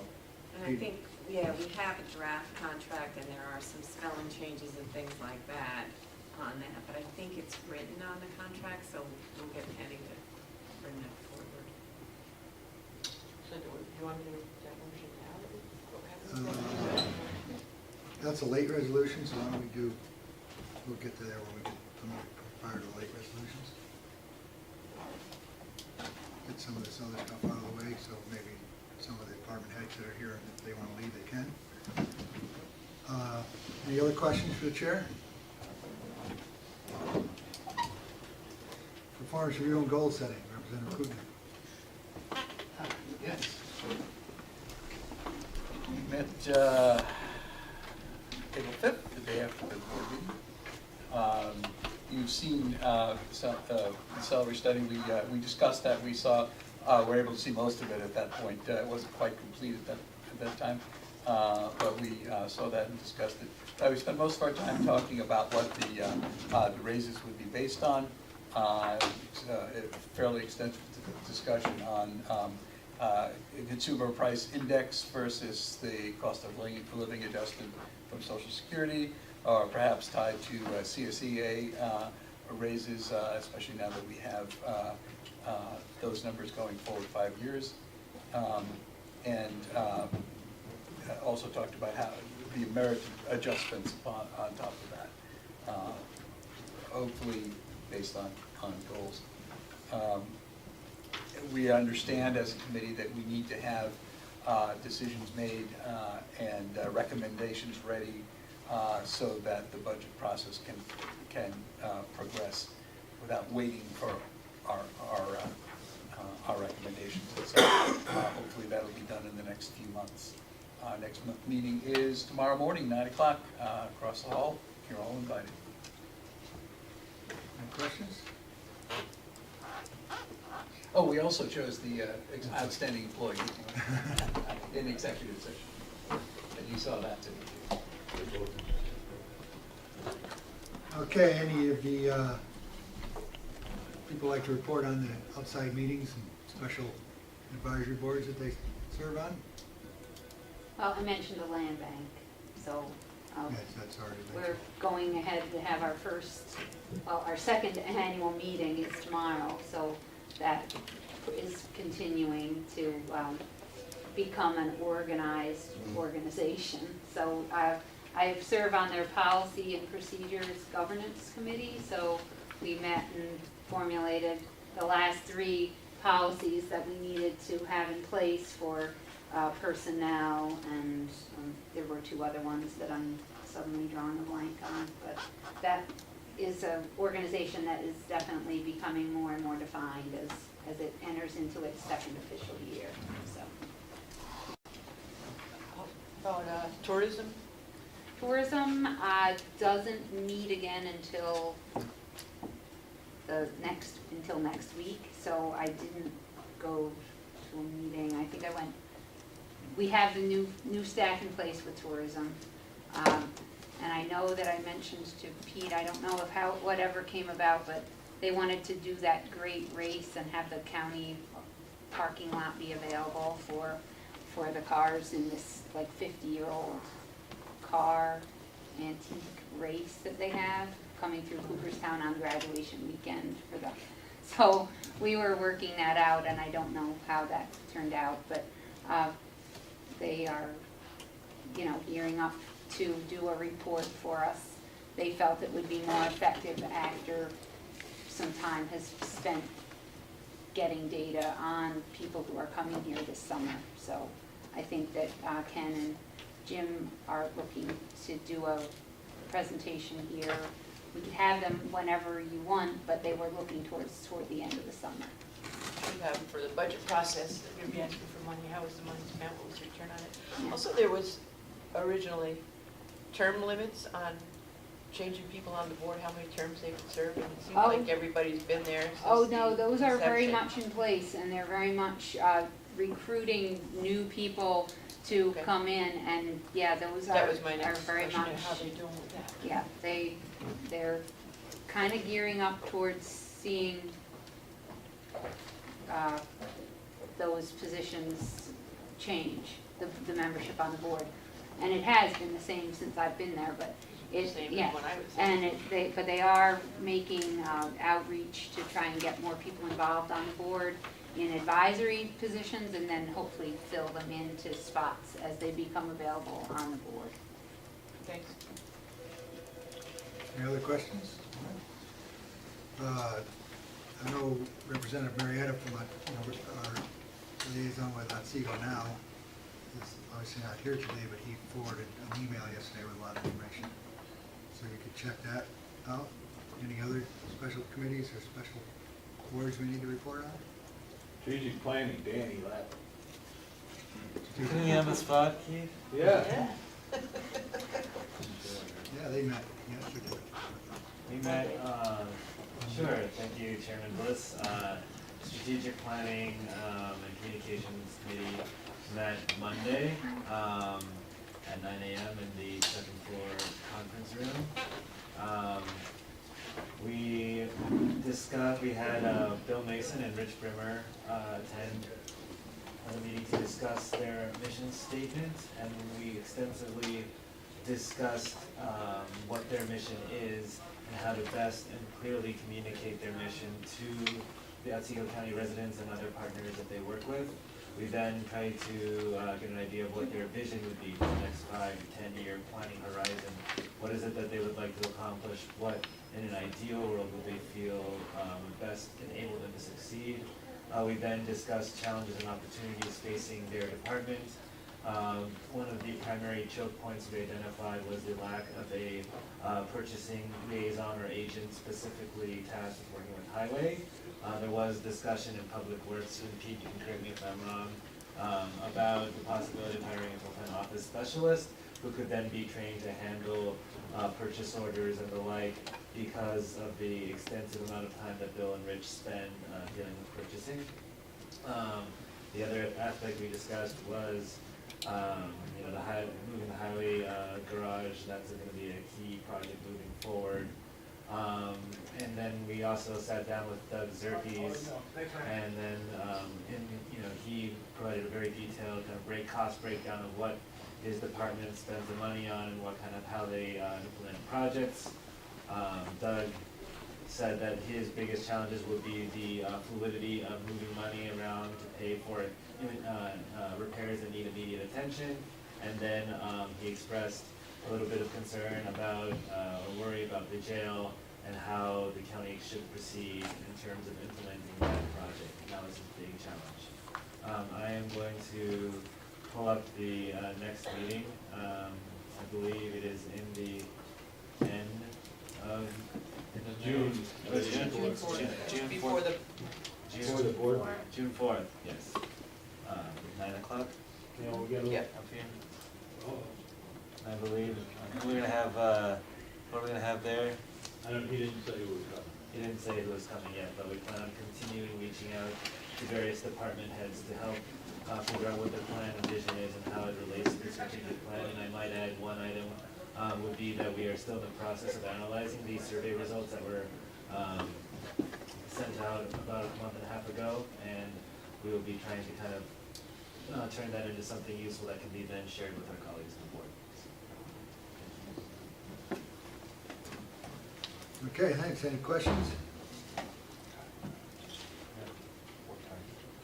Okay. Special reports, so we have a report of mortgage tax. There's in the packet. Let's see.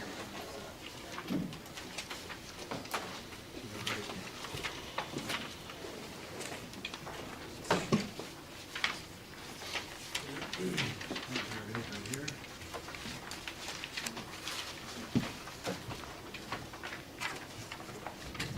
You have to move to accept that, correct? This report? Okay, first of all, motion to dispense with the reading of all reports and resolutions. Second. All in favor? Say aye. Aye. Opposed? So passed. Second report. So we have this report, and we need a motion to accept this report. So moved. Second? Second, Mr. Holder. Oral or? This is oral. Okay. All in favor, say aye. Aye. Opposed? Motion approved. Now we will move on to consent agenda. Is there anyone wishing to remove anything from the consent agenda? What's being removed from it? 164, and note that 164 has already been moved and acted upon. 163. Anyone else? 165. 165. Anyone else?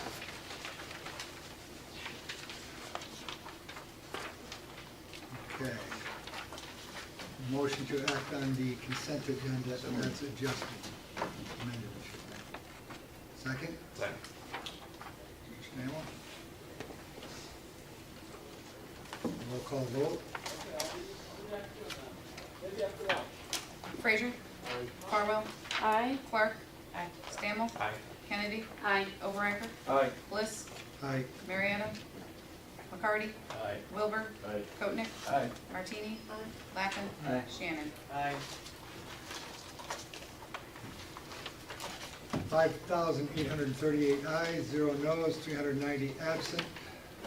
Resolution, consent agenda is passed. Okay, we're on resolution 163.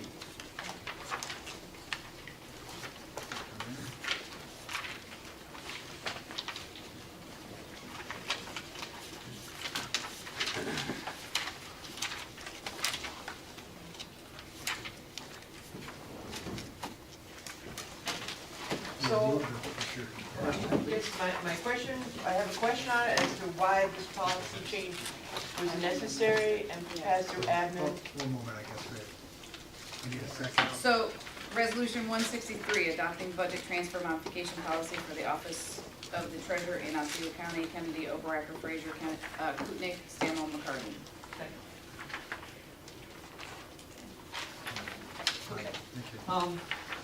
What the impetus was for this, because budgeting falls under admin, and this change in policy takes admin and budgeting out of the picture until an aggregate amount is reached, and takes this board out of the picture of voting on any of these modifications to the budget until that aggregate is reached. I believe it was at $2,000, which means if, say, for example, if it was $1,999, it would be 7 months before this board got to vote on any of those transfers.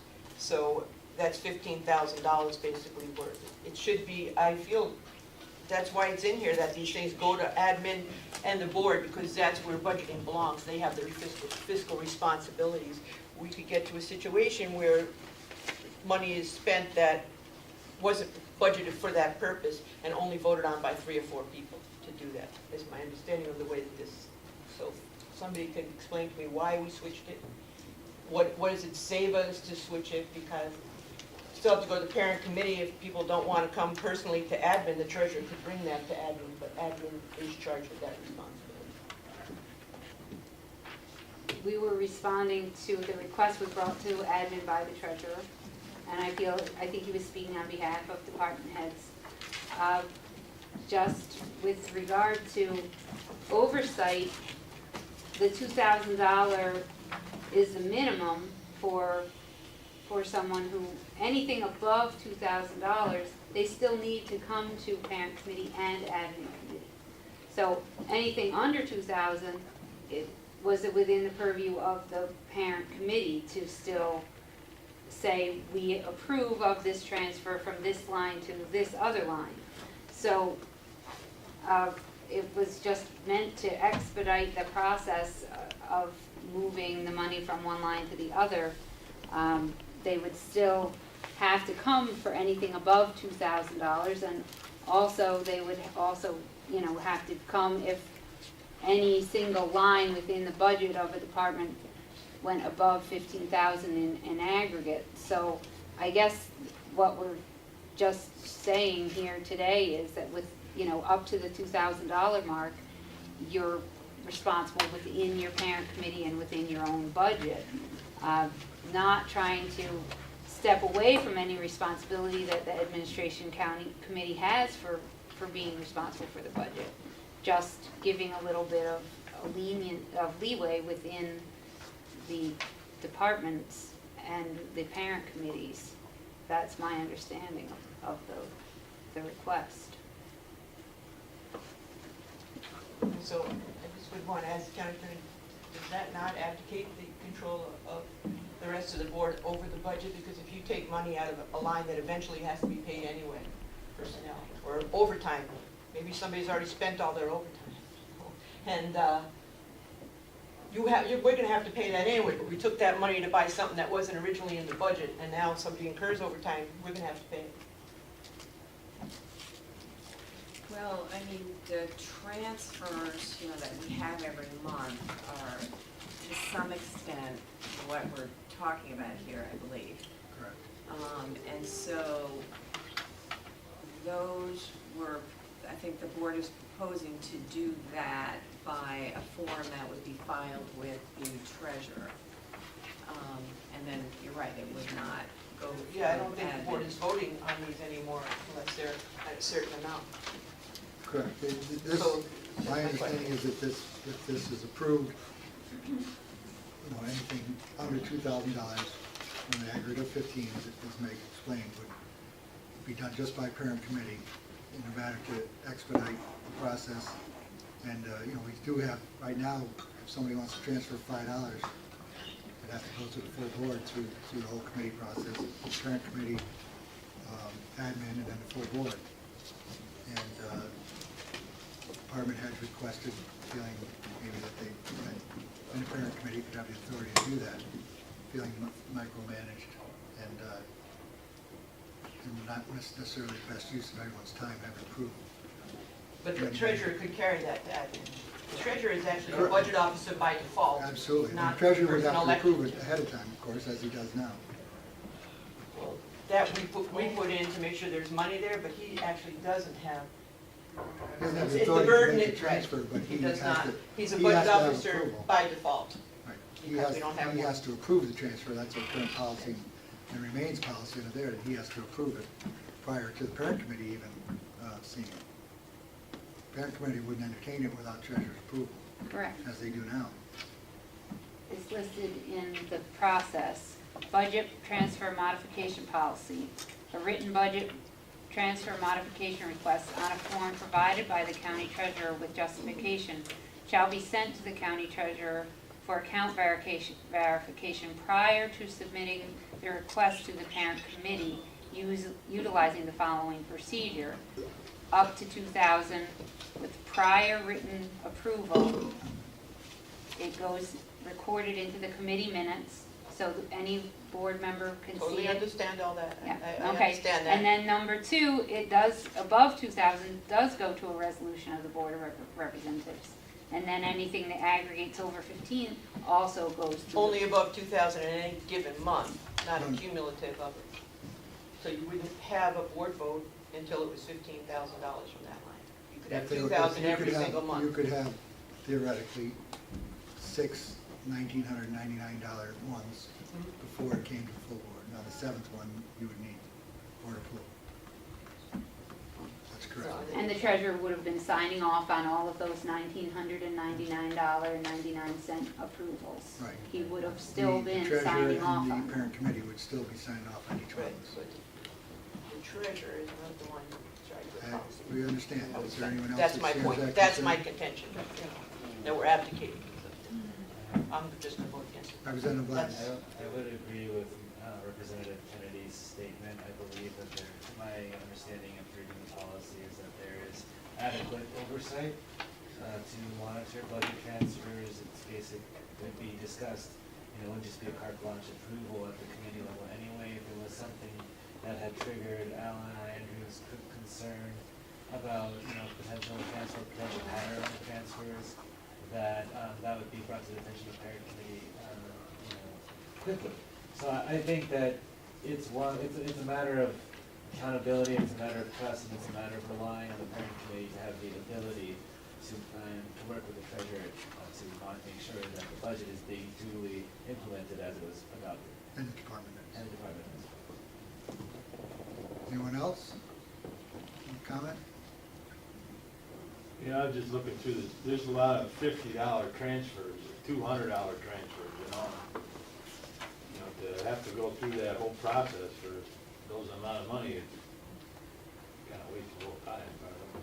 But they're still going to have to go through the process. The only part of the process you're taking out is admin and this board voting on it. Right, well, then, Yeah. the committee, till it gets up to $2,000, you'd be looking at these. But like for admin to look at a $56 transfer, it's kind of doubling up on that.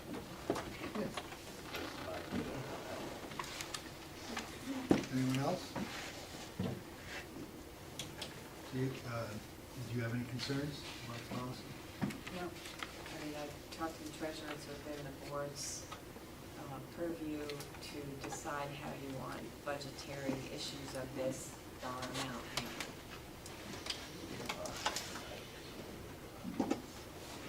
Okay, we have our discussion, we don't need another motion, correct? So roll call vote. Frazier? Aye. Farwell? Aye. Clark? Stammel? Aye. Kennedy? Aye. Overacker? Aye. Bliss? Aye. Marietta? McCarty? Aye. Wilbur? Aye. Koenig? Aye. Martini? Aye. Lappin? Aye. Shannon? Aye. 5,284 ayes, 554 noes, 390 absent. Resolution 163 is passed. Resolution 165, requesting passage of bill to allow a late filing of oath of office. Kennedy, Overacker, Frazier, Koenig, Stammel, McCarty. Second, Second. discussion. Representative Obrocker. You can't. Oh, I can't, that's right. No, second. Sorry. Discussion?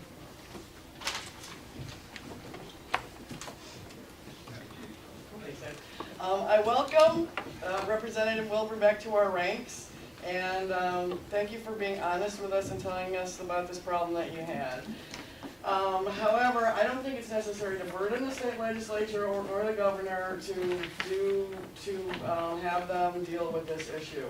We have an election coming up in the fall. We wouldn't have to pay for a special election. And as he was unopposed in the last election, I think there's a very good chance that he will still be able to go through the election and continue his role on the board. So for those reasons, I think I'm going to vote against this. Okay. Representative Kutnick? Oh, yeah, I was just encouraging further explanation and debate. This is brand new to me, this idea of, it sounds a little daunting that we're going to get the state legislature's attention and the governor's attention and conversations with you and other people.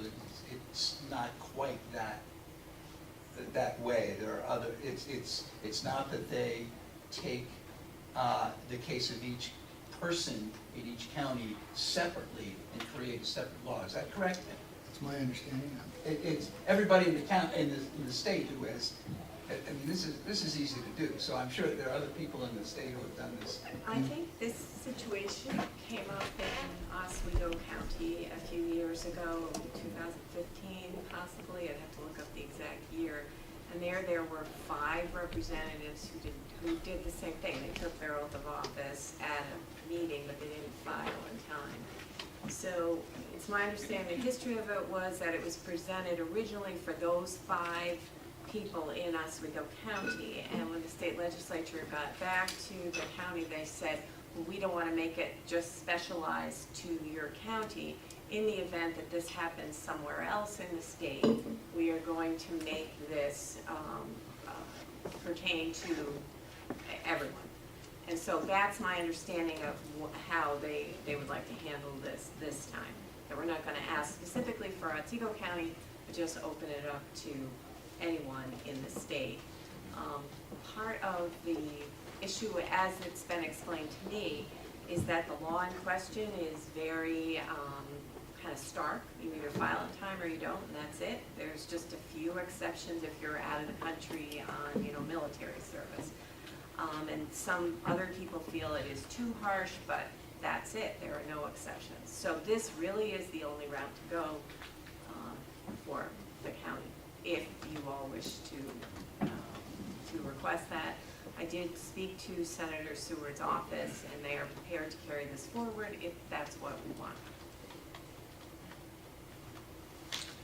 I know I forgot it this year, and then I happened to be walking into the building with a couple of other reps who turned into the county clerk's office and said, oh, right, I felt that I might be in the same position, And there's probably dozens, if not hundreds, of people throughout the state at, local office, county office, that have never taken their oath, and, town boards, there's a lot of them that I know. Prior to my taking office in Middlefield, they routinely, nobody did it, just, nobody thought about it. So you've gone through this process before? No, we haven't, but we discovered that people that hadn't signed a roll, you know, After the fact. after the fact, and, you know, unless, you know, Dan hadn't self-reported, nobody would have known. Yeah, nobody's I checking weighed out. that, I reporting felt it was agency? important to come forward, so. Excuse me? I weighed that, I felt it was important to come forward. Oh, okay, so we never would have known that. Never would have known if Well. Dan hadn't self-reported. Doubly thank you. Well, that's clear. It's too bad they didn't have like a penalty, like, okay, whatever I get paid for that month, whatever month I missed, and that's, you know what I mean? The good thing is that any action he took prior to it being discovered is still valid, my understanding. Oh, is that correct? Yes. So, That's Representative Stample.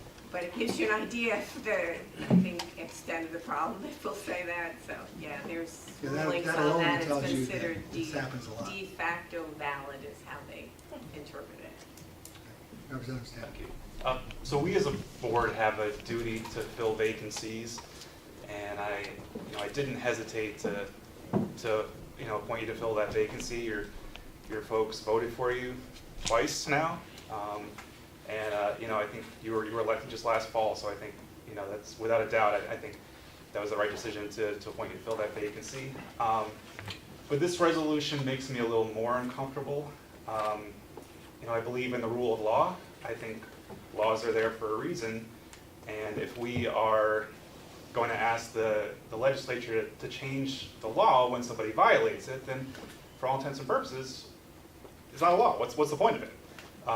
So I feel like there does need to be some sort of follow-through when there is a law. And if we as a board don't approve of this law, I think there are ways to ask the legislature to change it in a forward-looking manner, but it makes me uncomfortable to ask them to change it after the fact, giving an individual special treatment. That's just how I feel. But I agree with Representative Shannon that you're very likely, if you had to go through a special election, to be right where you are in January. And I think you've been a good member of the board, and I'm glad we filled your vacancy with you today. So much. Anyone else? I'll just tack on to that. I talked to Dan personally. I felt, in looking at this resolution, I asked myself, and in 164, I asked myself, what's good for Otsego County? And also, what would I do if I were in the same situation? And I was happy to appoint Dan, because I feel that his district voted him in a legal election, and that's the best decision. He's the representative that they would choose, and that's good for Otsego County. I'm hesitant about Resolution 165 because for the same reasons that they've noted, I feel like we don't want to be asking for special exceptions. I think that this is a problem that can be dealt with locally, and so I prefer it to be done that way. And I related all that to Dan. And if I were in the same situation, which seems very, it's all possible, we could all do this. I think that's the route I would choose for myself. So I will be voting against it. Anyone else? Representative Frazier. I respectfully disagree with Representative Stample. We're a legislative body. The New York State Assembly and Senate are legislative bodies. Just like we've amended policy today, we're going to pass a law today. That's their job. Somebody requested these policy changes. Somebody requested the laws to be passed. That's all we're doing. We're exercising our right to ask them to amend legislation, allow legislation. That's their job, and we should not feel bad about asking. So I change the laws. That's what we do every single day. So. May I respond to that just because he mentioned me? I mean, others haven't spoken yet, but Go thank ahead. you. I understand what you're saying, Ed. The difference that I see is a forward-looking law versus, trying to change something that already happened, and now it's being treated. That's the difference that I see. Representative Kennedy. I just wanted to say that it has happened in the past that counties have petitioned the Assembly to make this change in the law to accommodate those 5 people. Obviously that was kind of a big thing that needed to be addressed, but since the opportunity does exist and the precedent has been set, that this is something that's allowable if we ask for it, and it is very important, I think, that we do it in a bipartisan nature, just to show support within the county for moving this ahead, and obviously, we might not have realized, that this could happen. It did happen. There is a precedent that has been set to allow, to regularize Representative Wilbur's seat, to put him back on track, with regard to the second year of his term, and since it is allowable, and we need only ask, I'll be asking, voting yes. Representative Lab. I was very delighted to appoint Dan back to his seat. He has been a great colleague, and I look to his guidance on public works, and I respect where he comes from. For me, Resolution 165, I wouldn't say uncomfortable is the way I feel. I would say more that I would kind of request clarification as to the intent of the resolution. Is it an automatic approval that, we can suspend those laws to have Dan stay on the board? Or is it merely the county's established policy that we would like the state legislature to re-examine that provision of law and possibly change it? Is it a request, or is it a set in stone kind of decision? I guess that's my question. Well, the resolution as drafted does ask for anyone who was elected on November 7th, 2017 and didn't file their oath of office in time is permitted to file their oath. Rulemaking at the state level, it's the same thing. You're making a recommendation, you're a suggestion or a request. Is that correct? Right. They still have to pass it. Us passing it doesn't make it happen. It's just, we have to request it formally. That was just clarifying. Right. And then they would have to act, and if they don't act or it doesn't pass, then he would still have to run.